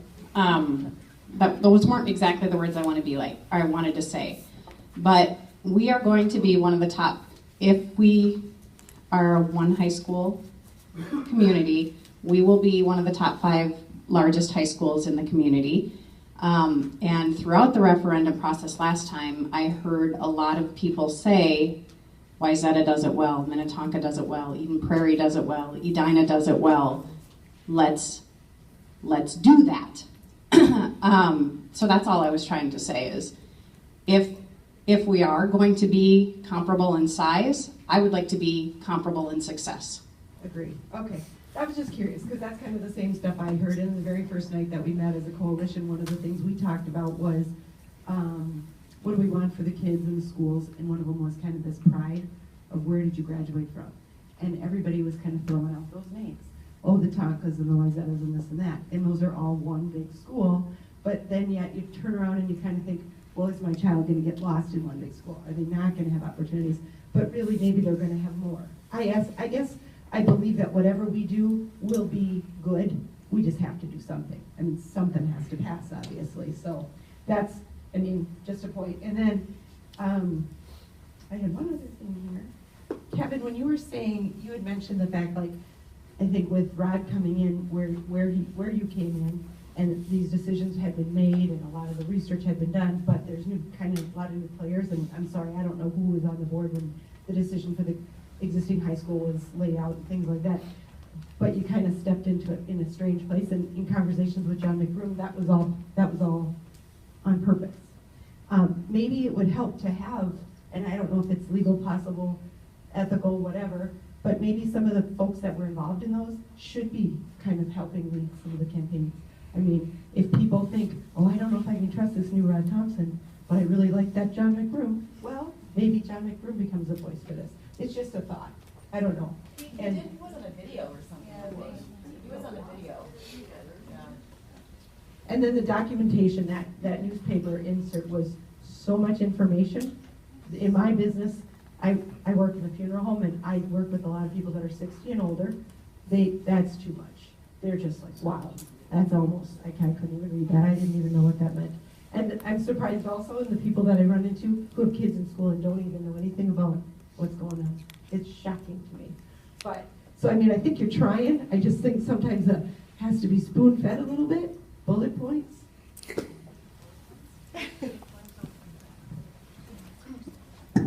Krista. One thing I would mention to you about that is there are 4 people on this board that were part of that facility task force. Had one of us not be on the board, we probably would have been the yes vote. But it was a small group, so you can only have so many. But I think all of us probably would have championed to be on that yes vote if we weren't on the board. We're new too at this whole process, right? So back to Reggie's point, that this is not a high school referendum. And that's part of the education that I hope you all will do. Because going in and volunteering, I don't know, Julie and I are at Eagle Creek at least 2 days a week. And we talk to Josie, the principal there all the time, and she says they are actually down a classroom for next year.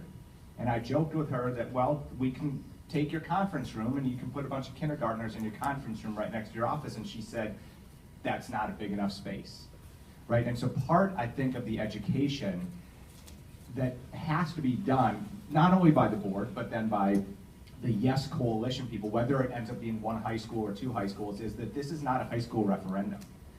And that the numbers, as you said, Reggie, the incoming classes of 700 plus, you can't have kids in an elementary school with 700 plus kids per class, right? Or whatever the numbers are, right? And so I really think that this has to be pitched more broadly as a complete district overhaul, rather than just 1 high school or 2 high schools. That not only is in fact true, but I think it gets a whole lot more yes votes, because people are gonna say, I don't want my 3rd grader in a class with 38 kids. And we know statistically that that's bad for kids, right? And so I really hope that that's part of the pitch this time around.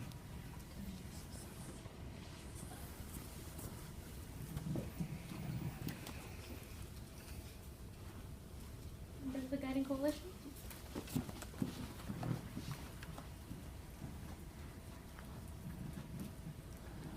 Tim Waldorf again. I recall, there was, right at the end, somebody made a comment how you got smoked by the no campaign that came up at the end. And that there were a number of people believed to be involved with that were vicious personal attacks against anybody. And I would start out just by kind of saying I would condemn and I say shame on you to anybody that did have a personal attack against the character of any member of the board or the staff. That said, I think it was also brought up that the part of the reason that it was believed that it may have failed was because there was one option. One option was kind of pushed or talked about and by the board all the way through, and people were never asked. And so some people got together and said, maybe we should have been asked about it. And I think the fact that the groundswell that progressed so quickly shouldn't be underestimated. I'm going to kind of pick on Scott just a little bit here for a moment. You made a comment during one of your first comments, was with in your heart of hearts what the right decision is. I'm only going to speak for myself at the moment. To me, that sounds like that you kind of have your mind made up, regardless of what the result was last time, regardless of what the survey was showing. And I kind of believe, again, for me personally, that kind of shows a lack of respect for the voters and for what people are saying that they do believe should be happening here. I don't know if I'm stating this point eloquently enough.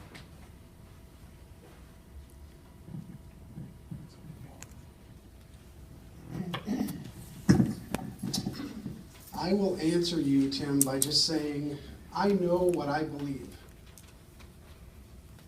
I can have a belief as an individual man, as a parent of 3 kids in the district, but when I sit up here, my job is to govern and make a decision that's in the best interest of not me and not my kids, but this entire town, taking into consideration all of the data points, all of the voices, everything. So I can promise you, not only have we not made any decisions because we just got this last piece of information, we haven't had healthy open dialogue, and we got a couple weeks yet before we have to put that, actually put that to bed. There's a lot to discuss. So no, I haven't made any decisions. I'm telling you this is my story. This is where I'm at, what I feel. And that's based on my data, where I came from, what I've been doing since 2010, and I feel like it's the only thing I've done. Thank you for the accomplishments. It's nice to be reminded that we can do something else other than talk about buildings every once in a while. It's just my story. That's all it is. It's where I come from. And what we end up doing, we're going to do as a family. And we're going to do it via governance. We're going to do it not because it's easy or convenient or fun or because somebody's louder than somebody else, but at the end of the day, we have to do what's in the best interest of everyone. And I'm going to look to our leadership, again, to provide most of that primary direction. Because at the end of the day, they're the doctors. They're the ones that know education more than, I'm not an educator. I work for Wells Fargo. Okay? Now, I do teach in Josie's school. I teach junior achievement, some little financial stuff to kids in 2nd grade because we make donuts and I love it. But, but in any case, I'm not an educator. That's not what I do for a living. I trust these people know what they're doing more than I do. I know what I think would be cool, but at the end of the day, I got to trust that they're going to do what's in the best interest of everybody, and we need to make sure that that is another data point that not everybody gets to see. And Dr. Biesick made a comment the other day. He said, you know what? They get dealt a crappy hand all the time. They're forced to deal with whatever the community says you have to do, because at the end of the day, you guys hold the purse strings. So they make a living out of muddling through whatever we screw up as voters, as a rule. They do. They figure it out, and Lord bless them, they make it work. They're going to make this one work, whatever that looks like. But yeah, I haven't made any decisions. I just told you where I'm coming from right here. But when we govern, we're going to look at the whole. But I do want to ask you one question, and you had indicated that when we went out, and I think it was said before that you only put one option out. We only got one thing to look at. It was kind of like, well, this is the foregone conclusion. Yes, that's exactly how it went. But the reason it went that way too, and this is me being naive at the time, we had history on our side. History said, this is how Shakopee voters are engaged. They have a task force. The task force has an advisory council that puts a recommendation to the board adopts it, the board then gives it to the superintendent, whatever. This is like history, we followed suit with what history said is the process to follow. At no point did I personally know, you know what, we should challenge this. We didn't know. I didn't know personally, and that's shame on me, I guess, but we had history, and everything up until, like I said, about 4 months before the vote, suggested that we were still following the course that had been charted by our forefathers. So, there's news. Well, I guess I kind of picked on you. Sorry to pick on you, but that's I right. picked on you mainly because I could remember more specifically what you had said. But it was a sentiment that was kind of repeated by a few of you up here. And again, I'm speaking for myself. I would just say that perception can be huge in a situation like this. And if the rock perception gets out there, it could have a very devastating effect. I guess that's probably the biggest point that I want to make there. If it comes across that you're not taking into account, as you said, the history, being the previous referendum, the current survey, if it were to come, because in the end, it rests with you people sitting up here in front of us. The final vote and the final decision is going to come from you. At least that's what that's what the perception will be. I would challenge that and say the final decision comes from you. Well, the final decision comes from us. We're just going to put something out there for you guys to consider. The final decision, what goes on the ballot, comes from the board. There's no Dr. question. Thompson can't say, hey, put this on the board. You know, the staff can't say, put this on a referendum. The staff can't say that. It comes down to you, and I think perceptions have to be looked at, excuse me, very carefully. I'm gonna give you a quote. This is a made-up Swansonism. This is just to prove I'm not an educator. My definition of perception is you taking the opportunity to pass judgment on me without having to take the personal responsibility or accountability to find out if you're right. That to me is what perception is, to be perfectly honest. You can see, I said something, you're now deciding that you've made it a reality, but we haven't opened any dialogue back and forth. That is part of the problem with this thing, is we can't meet 40,000 community members and have these open conversations. We're trying to. We tried to go to a lot of them. I'll do it again. I mean, it's fun. We had a good time. I enjoyed a lot of the people that I met, but we have to be willing to suspend disbelief for a while and just assume that I didn't wake up today to say, I'm going to make Tim's life miserable. I'm going to figure out a way to make it rough for him, because that's not what I'm all about, and that's not what these folks are all about. We don't want to do that for anyone. We want what's in the best interest of the kids at the end of the day, and that's going to mean tough decisions sometimes. But I would just ask that consider approaching it from a perspective that we really do genuinely want to do what's right. We care like nobody's business. And if you think this is a pleasure cruise up here, you can take my ticket, you know what I mean? It's not, this is not fun, but that's where I'm at. I'll go just for a real quick here a second. Being on a board is actually a different animal. It's very easy sometimes to have your own self-interest. And I've had times where I've made votes where I can guarantee you there was not consensus in my own household. And I had times where I voted for something that, quite honestly, I didn't think was the best way to go, but it was truthfully in the best interest of the district. And that's what our job is as school board members, is we are the lone people to look after the district interest. When you go and vote, and when I go and vote in that voting booth, then I can give my own personal preference. But when we put something up on a referendum, we're voting for district interest. And I think that's what Scott was doing. He was telling you, this is what I think is the best. That's my opinion. And I said earlier that I still think that 2 schools would still be the best way to go. That doesn't mean that's what I'm going to vote for. I think that would be in the best interest of the district, but I have to weigh all of those other factors in. What happens if it fails? And how can we mitigate Sometimes you don't get the best. You know, my first house, I didn't get that master bath I wanted, but I did get it in the second one. You know, sometimes you have to weigh other factors. I just want to give people an idea about the history of where we came from. I served on the 1996-97 Facilities Task Force. The first one that the district had, it was when we were just about ready to open 169 and we knew we were going to be growing. The group of people on the Facilities Task Force at that time made the decision back in 1997 that we would be a maximum 2,000 student high school. That is what they decided as a good number. It wasn't too big, it wasn't too small. It took a lot of discussion, and that was the decision that has been carried over since 1997 to the 2003 Facilities Task Force and then the last one. The reason the high school was built the way it was, because I was the only board member who was on the board when we put the first high school on the ballot, the present one, was exactly that. We had enough land to build it so that it would be an addition.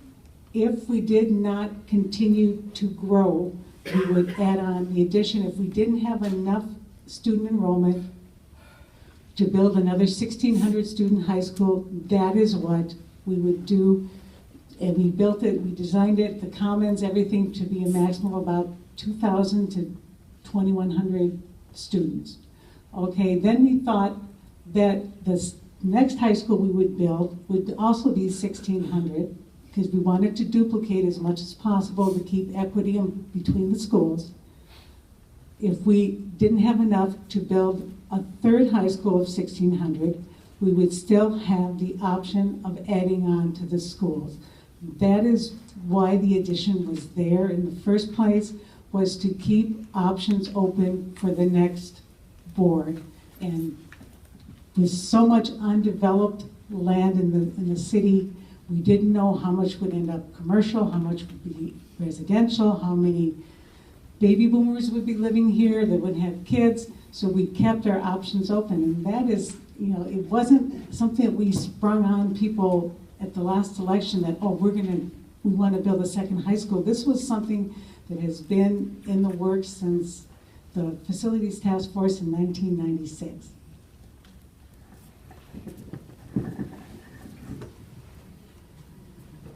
Hi, Steph Godey on the Guiding Coalition. I have a couple reflections to make, and then also, if I can remember what the questions are for the board. I think I echo Scott's sentiments when I say I know in my heart what is the right decision for me to make, but it maybe doesn't line up with what is possible to pass. Is this working? Sometimes. Am I loud enough? If you stand up, Steph. According to my kids, I have a loud voice. I think that the sentiment during the Guiding Coalition meetings I got every single time we met was that we all were feeling conflicted between what we thought was the right course of action and what we think will pass. And that's where I defer to Scott's comments again, that we employ people in this district who are experts in this field of education. I'm a real estate agent, and I make jewelry. I mean, I don't know a lot about education and what is best for our kids, but I know there are people here that do. And so for me to say, let my neighbor decide for me what is best for my kids and for all the kids in this district seems a little counterintuitive. Like I'm not asking them, unless they're a doctor, how to diagnose my kid with influenza, you know, but I just feel like I've also come around to the idea that there's not one best option. There's not one that's best. There's a lot that are great, and we can make any of them work well. And I think I've also come around to the idea that, you know, one big school, it's not ideal to me because of things I've had go on with my own kids and their experiences in school. The more connected they are to their teachers and to the administrators, the more people know them, the better they do. And that is just truth in their classes, especially when your kids are on the high end or the low end, or anywhere in between, because then they feel like a part of something. And that being said, I think identity can be a huge strength. And so I love that Shakopee has this idea that they have this identity and they want to maintain that and they're proud of it because it's taken a long time to get there. I'm from Shakopee. We weren't always proud to be from Shakopee. We always wanted to be in somewhere else. But the other thing that I wanted to point out is I think that part of what we learned today in the data is that a very small number of people whose kids this is going to affect or is affecting are voting. And Brad said, I wrote it down because I thought it was pretty poignant, is alumni parents have a much stronger opinion regarding one school than parents of current students. And so that says a lot to me that we've not only not engaged the right population in the discussion, but also that what has proven to be true in other schools that have made the decision to split is it's much harder on the parents and it's much harder on people who are used to things being this way than it is for students. And that whichever direction we go, it's our responsibility as adults and as leaders in the community to make it right for students and to put the dialogue out there that says, and to the lady who talked about her not knowing how to have the discussion with her kids, it's our job to frame this the right way for our kids and to say, you're gonna be okay. I mean, I hear all these comparisons to Wayzata, Eden Prairie, blah, blah, blah, and I think we could not be further from comparable to them in so many different ways. Do I aspire to be Shakopee, to be considered one of the best districts in the state? Absolutely, that would be phenomenal. But I look to Lakeville. Lakeville did this quite successfully, separating into two schools also. And there are other two school districts who did it successfully. People don't talk about Apple Valley and Eastview. They don't talk about Woodbury and Eastridge. Both are successful two-school communities. So while I appreciate what you're saying that we have to listen to the voters, I get that because I feel that with every fiber of my being that yes, we have to, in some ways, make this okay for both the people who are yes and the people who are no. But I think that we need to make sure we're weighing that appropriately so that we are not appealing to the people whose kids this isn't even affecting and who are so tied to it emotionally. And also making it right for people who think, you know what, my kid would be better in a smaller environment. I guess I'm just saying there has to be a compromise, and I feel like somebody who started out as a no voter did enough research to realize I could become a yes voter, and now I'm sitting here going, I think we could make either work if both sides need to compromise. And we can't just have the people who voted no say, we voted no and this is what we want and we're not going to give you anything until you give it to us. I don't think that's appropriate strategy either. That's not what a compromise is about. A compromise is about coming together at the table and saying, this can work for you, this can work for us. How do we put this all together so that it can work for everyone?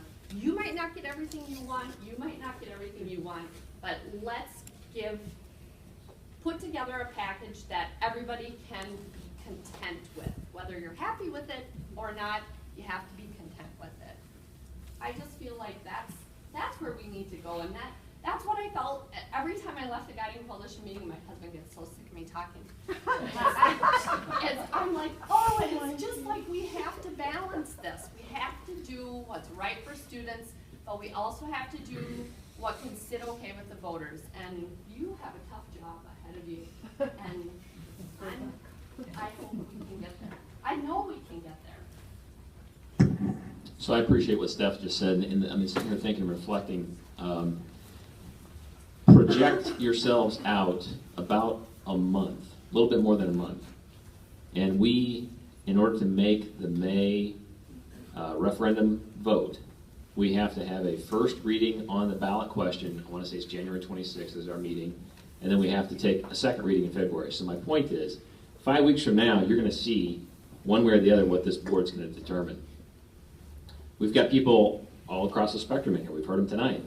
Put yourselves in that position now 5 weeks out. You're not going to, I don't think there's a single person in here who's probably going to be thrilled up and down the line with whatever that decision is. So what we're wrestling with, and the calculus I'm going through in my head, is all the different factors that we have to weigh in, whether it's how do I weigh will it pass or will it not pass? How do I weigh doing what's right for the kids, either my opinion or educators' opinion? How do I weigh the elements I think that we don't have that we need to have? All of us are going to go into that equation. And my suspicion is we're not going to please everyone.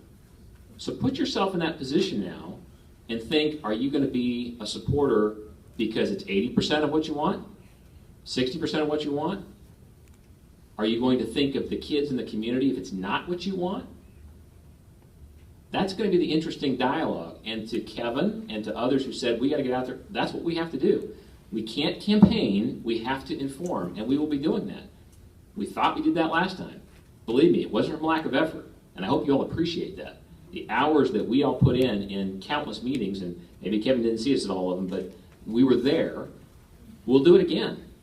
But we're going to need assistance from the community, whether you're 62% happy, 81% happy, 37% happy. You're probably not going to get everything you want, and it certainly isn't going to be up here. We haven't, Tim, made up our minds. I can guarantee you that, because there's difference of opinion. But at some point, we're going to come out of here with, this is the ballot question, and it has to be a question. It will not be, do you want 2 high schools or 1 high school? It has to be, do you want this, yes or no? And then we're going to put it to the community. And our job is to educate and inform you as best we possibly can and give you the rationale for why we did it. We can't ask you to vote yes, but we're going to give you the reasons as to why we got there. And hopefully, you all are going to be there with us to talk to your neighbors, to talk to people who aren't in this room, to talk to people who weren't on these committees, and explain to them what you think, and encourage them to get a vote. It's not going to be a tough, or it's not going to be an easy process. It's going to be very, very tough. But we will get there, and we will bring something to the community that we believe is the right thing for the community.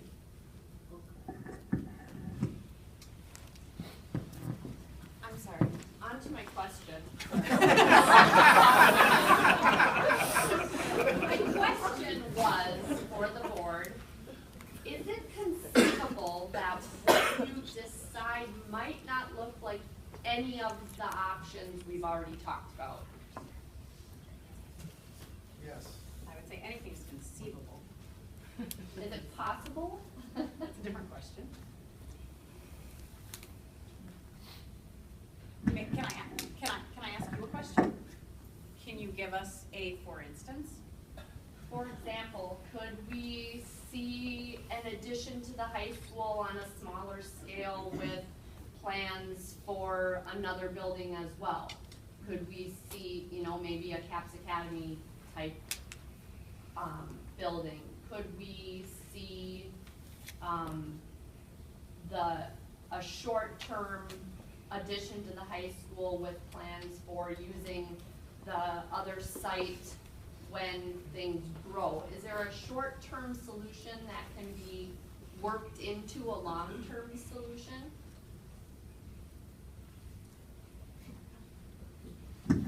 I suspect the answer you're going to hear from most of us is anything's possible.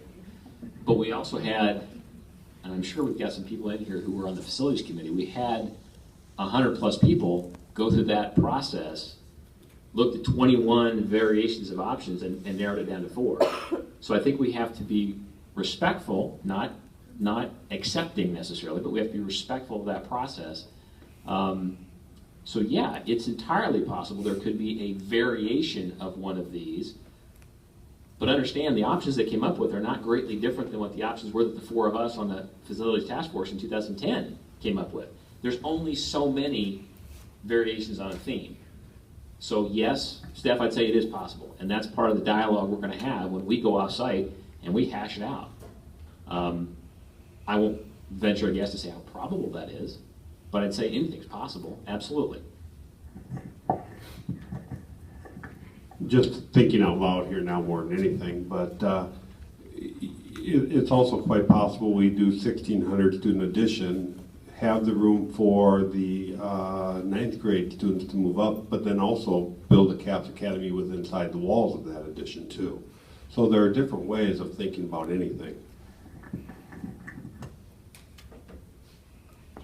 Question over here from Joan. Joan Lynch, could you clarify me about how many students you could put on the present site by state statute on the land that you own? 3,600. 3,600, right, Scott? By acres, Or by whatever. acres, we believe that it's 3,600. And what would it do to the outdoor activities that are there? Would it eat up all that land? We know maximizing student population will constrain the ability to have all of the other facilities that you would otherwise have. What we've not done is plotted that out to the nth degree to know. Somebody said something about parking, and we're going to not have enough parking for. I don't know that to be the case at all. I've heard that said. I don't know that to be true. Perhaps it is. We know that by maximizing the student count, we are limiting other things we can do on the site. And I will tell you, in 2010, that was a big factor in what we talked about. And why we came up with 2 high schools was that it didn't give us the opportunity for other growth. We wanted to have, we didn't want to have the need to go someplace else. There's pros and cons, folks. I think Steph said it well. There's pros and cons to every model. There's not a perfect model here. I'm very supportive of 2 high schools in the past, but I'm also a realist. I hear what came out of this. I've heard what's been said in the past. I also happen to think that we've got to do something for our kids. That may be the most injurious thing we could do, is to do nothing. All that's going through our head. So what you're describing, Joe, is part of what we're And what does studies show about 2 schools versus 1 school, or large class size, et cetera, and opportunity for children? I can take it, but it's not. Do you repeat the question, John? Oh, I'm just wondering, what do studies show on larger class size versus smaller class size, bigger schools versus smaller schools, and academic achievement? Because is that not our #1 priority? It is. I am sort of a research nerd. Sort of. Right. So I spend a lot of time on questions like that. And while you can find examples of success in a school of 10 students and a school of 10, I don't know that they exist, 10,000 students, almost all, well, all that I have found, and I have looked hard, suggest that there is a bell curve in class size that is what they call optimal in educational research. And that bell curve tends to say that on the lower end, meaning below a certain threshold, it is not optimal. A graduating class size is not optimal because you can't offer the curriculum, the athletics, the other types of opportunities. So that's on the lower end of the bell curve. On the other end of the bell curve, when you get past a certain threshold, you lose things like opportunities for kids to feel engaged in there and connected to their building. They do know that involvement in co-curricular activities is one of the bigger indicators of academic achievement. If the kids are involved, they tend to have higher academic achievement. And so when you get too big, the bell curve comes down on the other side. And if you average out all the research that I've done, a high school size of 900 tends to be the optimal point on the bell curve. So that would be approximately 275 kids a grade. There also are a lot of a lot of research has been done on socioeconomic and diversity in schools, and the higher your socioeconomic differences and the higher your diversity, the more prevalent that bell curve becomes, and the more investment you need to make in order to give those kids the same chance of success that every other child has. Does that sort of answer it? Did she get it right? Joan, did I get it right?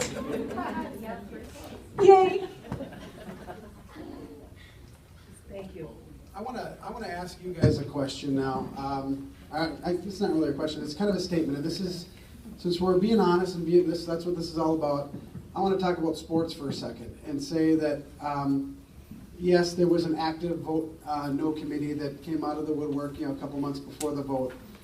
We also had some of our own coaching staff, and I'm going to come right out and say it, that actively campaigned against this as well with their parents, whatever email addresses they have, whatever their sphere of influence was. That poses a very, very, very interesting pickle for us. Because on one hand, we trust our coaches. These are people that are also entrusting our kids. We're trusting our kids to, I should say. I don't want to say that a coach who says, I want that championship, I work too hard for this. That's not wrong. There's nothing wrong with them feeling like that at all. A lot of people that have worked that hard are entitled to the prize at some point. But for me, it's just this internal question again, just from my point of view, where's that tipping point where you say, all right, that's really cool and important, but when do the academics actually take a step forward and we say, no, actually, that's important, but not important enough to be the driver of this thing. It's got to take a passenger or a backseat. And I'm just going to come right out and say that's an element, no matter what we solve here, if we solve all the world's problems here, that's an element that's going to be still out there. And unless parents are actively going back and saying, no, coach, I disagree with that. And you're not going to hold my kid's position hostage for my opinion either. That's a courageous conversation that whether we campaign, we can't campaign, but whatever we come up with, that courageous conversation is in your laps. To be perfectly honest, I just want to put that out there now, and I will go on record saying publicly, that's something we have to deal with. They're entitled to their opinion, but it's a very real opportunity to address. I'm going to say a comment that is like a recommendation and also my experience and what I take from all this as a member of the community. When I first looked at the referendum the first time, I saw it as numbers only, like numbers, numbers, numbers. We need the space and that's it. Another thing that I look into it is that I thought it was just the building situation where you were putting in ballot. And when I started this guiding coalition, I saw, hey, it's not just the building. It's technology, it's varsity groups, even a mascot. That never came to my mind with the first referendum. So there's a lot of people that are also meat and potatoes like me. There's people who are more emotionally invested on this, and there's people who are more numbers invested on it. Like everybody was saying that I don't go to my doctor and ask them about my hair color because they're not going to help me. But in the same way, we do trust you. At least most of us, I guess, we trust you. But only the one of us who have come to this, who are informed. People fear what they don't understand, therefore creates negativity. And the only way to, address that, again, is inform these people. There's no information, and at the end of the day, besides the people who are here and the same people that we go to the PTO meetings and the same people that we show up to school, because it's always the same. It can be the school, it can be politics, it can be, even, turn on the light tree in First Avenue. It's always the same people. So you have to find a way to address those ones who never show to anything. And another thing is like everybody was saying too, like I'm in the insurance business. And we supposedly address the insurance policies in a way that a 9th grader can read it. And sometimes I have people saying, hey, this is my accidental their insurance. This is my life insurance, right? And like, no, it's accidental. Sometimes you have to really tell them specifically what it is that you're doing. So my take from this is I wish the more people at the time that they go to vote, they know that it's more than just the building. And also at the end of the day, based on what I learned, I'm still 80% of my decision, still 80% of that is numbers. Numbers, numbers, numbers. So my recommendation to you at the end of the day is please put it in a way that they understand, that they don't feel intimidated by the question, because when you feel intimidated, you don't want to be held responsible. Therefore, they're not going to vote in a positive way. Because, again, it's not positive or negative, it's just an outcome and how it's going to affect our children. So make it in a way that people can understand, that they can feel engaged even though they didn't participate in this, and they know what they're doing. So they say, yes, I did this, I believe in it, and I understand it. That's all, I mean, in my end, that's what I learned from this. So there's more than just a building, and I wish that everybody can understand that.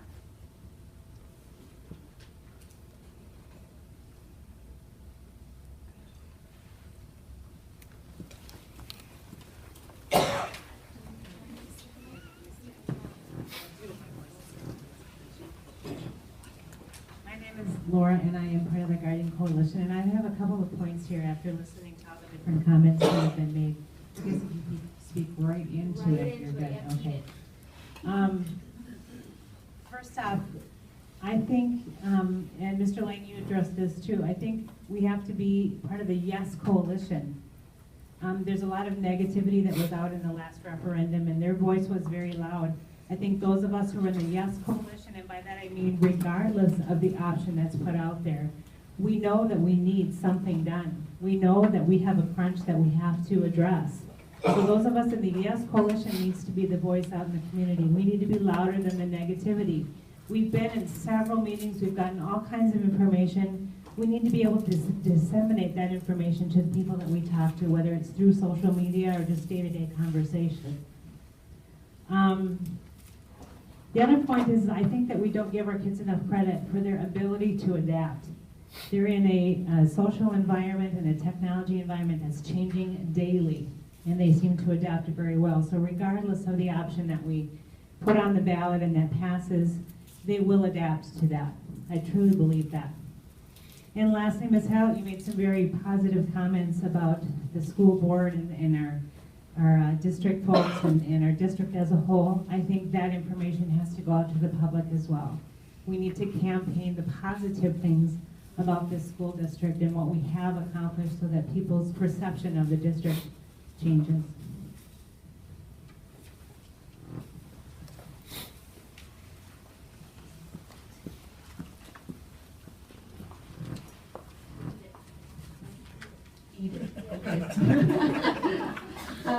We went from put it in your mouth. The other, I think, idea, I don't remember who said this with the mascot and everything. You know, my kids are in 3rd grade, and they could care less about the Sabres. And I think the reality is that the majority of people that this is going to affect aren't even in elementary school yet. And those that are so emotional and passionate about the Sabres are going to be affected for like a whopping 2 years. And I think that is so unfair for people to spread this negativity and hate when you either have kids that are going to be impacted, you know, very minimally, or you don't even have kids in the district any longer.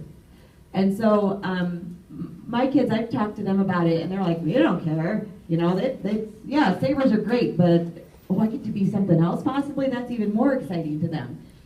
That is the reality, is that the majority of people that are in this district, they're not from Shakopee. They were born and raised here. They moved here. That's the reality, and they don't care that much. And I think we need to be supportive of that and not let that blind us, because, you know, the negative, like one high school, one community, like that means nothing to me. I'm from Iowa. I don't care about Shakopee, like the Shakopee Sabres. That doesn't bug me at all, and it doesn't bug the majority of the people in the future. And we need to get those people out to vote. That's who needs to be voting right now. We need to get Rod and the board into ECFE classes. We need to get them into the preschool classes around the community to ask questions, because it's those folks that aren't voting, because to them that seems like 800 years away. I remember that feeling. And it's actually not, because that's really scary. It's not. And we need to engage those folks.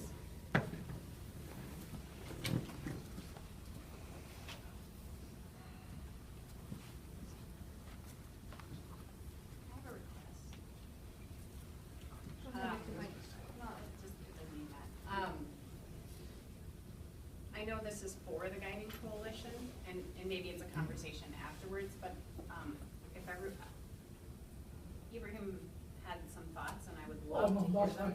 You're okay? Whatever I could say, it has been said. Okay. Thank you.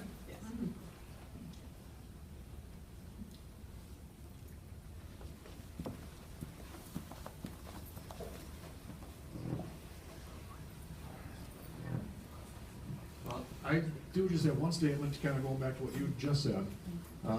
I do have kids in the district. I have an 8th grader, a 7th grader, and an 8th grader, and they will both potentially, either one of them, depending on when the time frame of this takes place, most likely my 8th grader will be one of the first classes affected by this. They do feel very strongly about Sabres. They do feel very strongly about the identity that they have now. I have, my 8th grader is not a sports person. He is very big. He's into jazz band, school band, Destination Imagination, the newly formed East Chamberwinds at East Junior High, and Knowledge Bowl. I know I'm missing something here. I can't think of it at the time. So sports doesn't play into this. On the other hand, I have my 7th grader is into sports. He's a big baseball player and a big football player. And they, among their friends, that will be some of the first affected by this, do feel very strongly about it. Well, I said majority, I didn't say 10. I understand, but I don't think my kids are the only two that feel that way, so. Of course not. Of course not. The problem is that unlike every single adult in this room, kids are adaptable. They're absolutely positively, probably 1,000 times more adaptable than all of us put together, right? And I'll give you an example. Very quickly, we were in Lakeville when our oldest son, who's no longer in this district, he graduated, was in kindergarten. And a month into the school year, they came to us and said, his kindergarten class is too big. We're going to open it up an afternoon kindergarten. Would you like him to move? And Julie and I said, holy cow, absolutely. How big is that class going to be? 12. Without a doubt, move him. There was a majority of parents in that morning classroom that said, oh my goodness gracious, my kid could never handle that. No, it's the parent who couldn't handle that. The kids will handle being a Sabre and a Panther, or West and East, or North and South, or Black and Blue within days, minutes, seconds of being in a second high school, if that's the choice they make by the school board. If they don't make that choice, then this is a moot discussion. But if that's the choice, don't fool yourselves. Your kids are going to adapt instantaneously. You're going to be the ones who are stuck as a Sabre or an Indian who are going to say, I'm upset. Not the kids. I guarantee it. It is just how kids are. For 1 second. I want to echo your comment on kids are resilient, and I'll say that because I'm from a 2-high school town. We were called Redskins. My mother, my father, my grandparents were Redskins. Came to me, I'm nothing. I don't have a name. And I got over it. Do I like it? Do I have anything to refer back to? Not really. But I'm from I was from Grand Forks, so I'm central. I'm what the name of the school is. And it didn't define who I am as a human being. I'm still successful. I still can do what I can do. But, you know, you can only put so much into a name. I'm Keith LaRue, and I'm from the Guiding Coalition. And I can for sure say that, I mean, at least among my group of friends, we love being Sabres, yeah, but we're not going to cry for the rest of our lives if we're taken away from that. I mean, we're going to survive.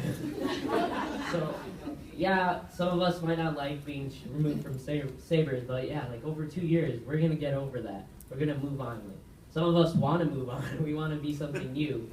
Especially if you're better, right? Yeah. We're not going to, yeah, we'll be upset, but that's going to happen. That's going to happen no matter what, but we're not going to regret that forever. We're going to move on. And probably going to forget about that. Like when we're adults, we're not going to think back and be like, why can't I be a Sabre for longer?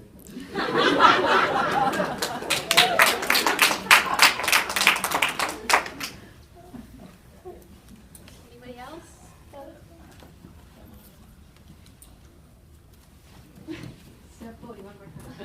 I'll just make one last comment.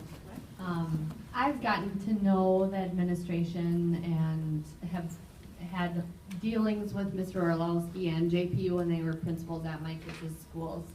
And one thing that I would love to see happen, because I believe this is true, is for everyone in this room, whether you agree with what decision is made for facilities, to start referring to Shakopee as being excellent and cutting edge and revolutionary, because that's what they're trying to do here.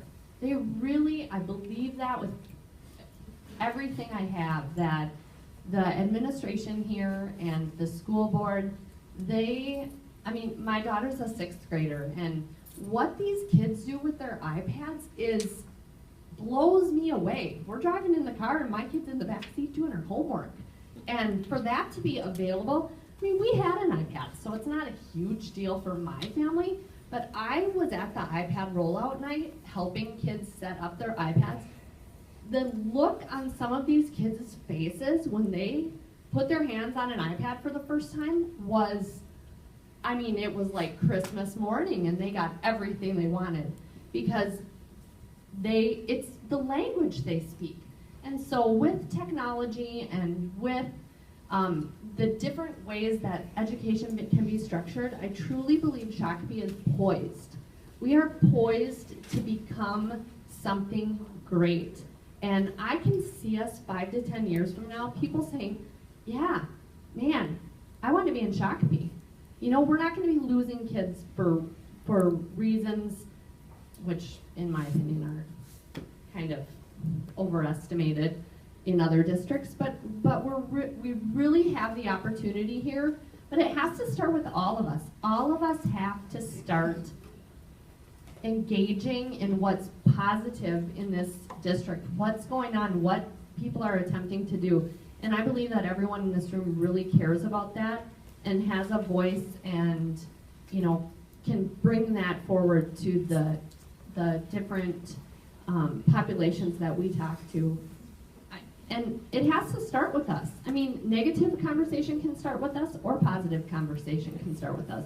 And I hope to move towards the positive, because whatever decision they make on facilities, it's going to work, because people are committed to making it work. And I believe that we can all be a part of moving Shakopee forward. What is it? Education forward. Yes. That's what I would like to see, is let's start being our own champions.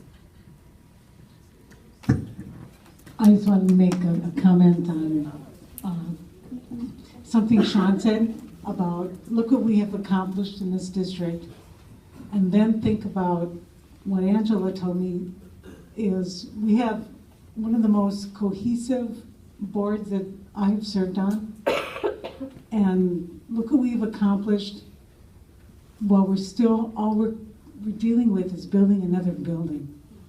Can you imagine what this board could do if we didn't have to put all our energy into building another building? What we could accomplish, because look what we've accomplished when we have been preoccupied with trying to get a second building or getting a building for our kids.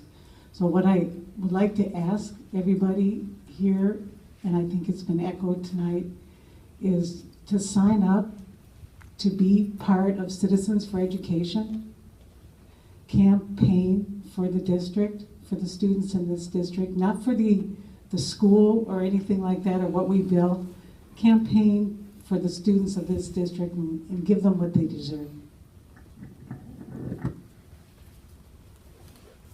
I have 3 things to say and that's it. I will shush.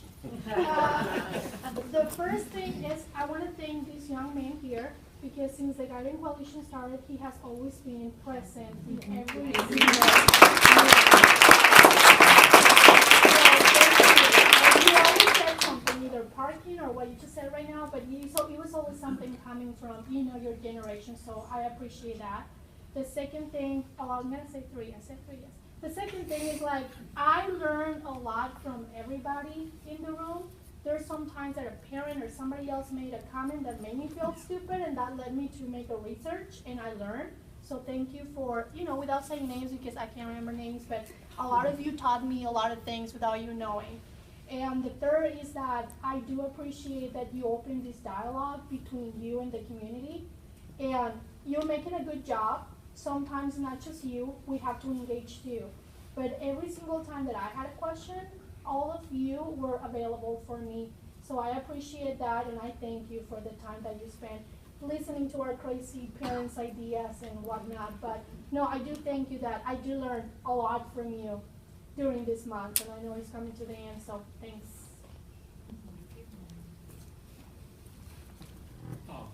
Jeremy Casper, Guiding Coalition, I'll stand up so you guys can all hear me.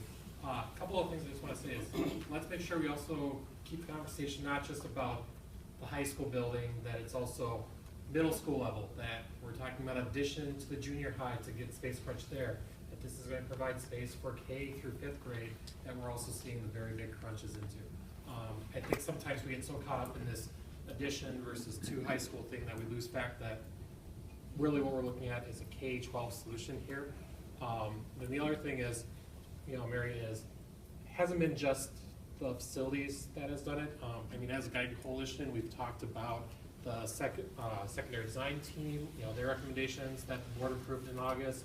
There's the instructional technology that JP led. There's the middle school elective changes they just approved in November. I just had an opportunity this morning to sit in a meeting talking about the academic programming for E12 as well. So there's a lot of great things going. So regardless of what happens with this referendum, what decision they make, there's actually a lot of good things going on in the district like right now. And let's make sure we keep that at the forefront as well, because they're really doing a great job right now. Thank you.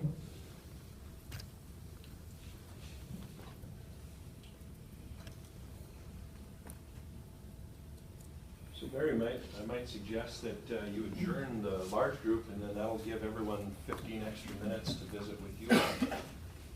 5-minute break.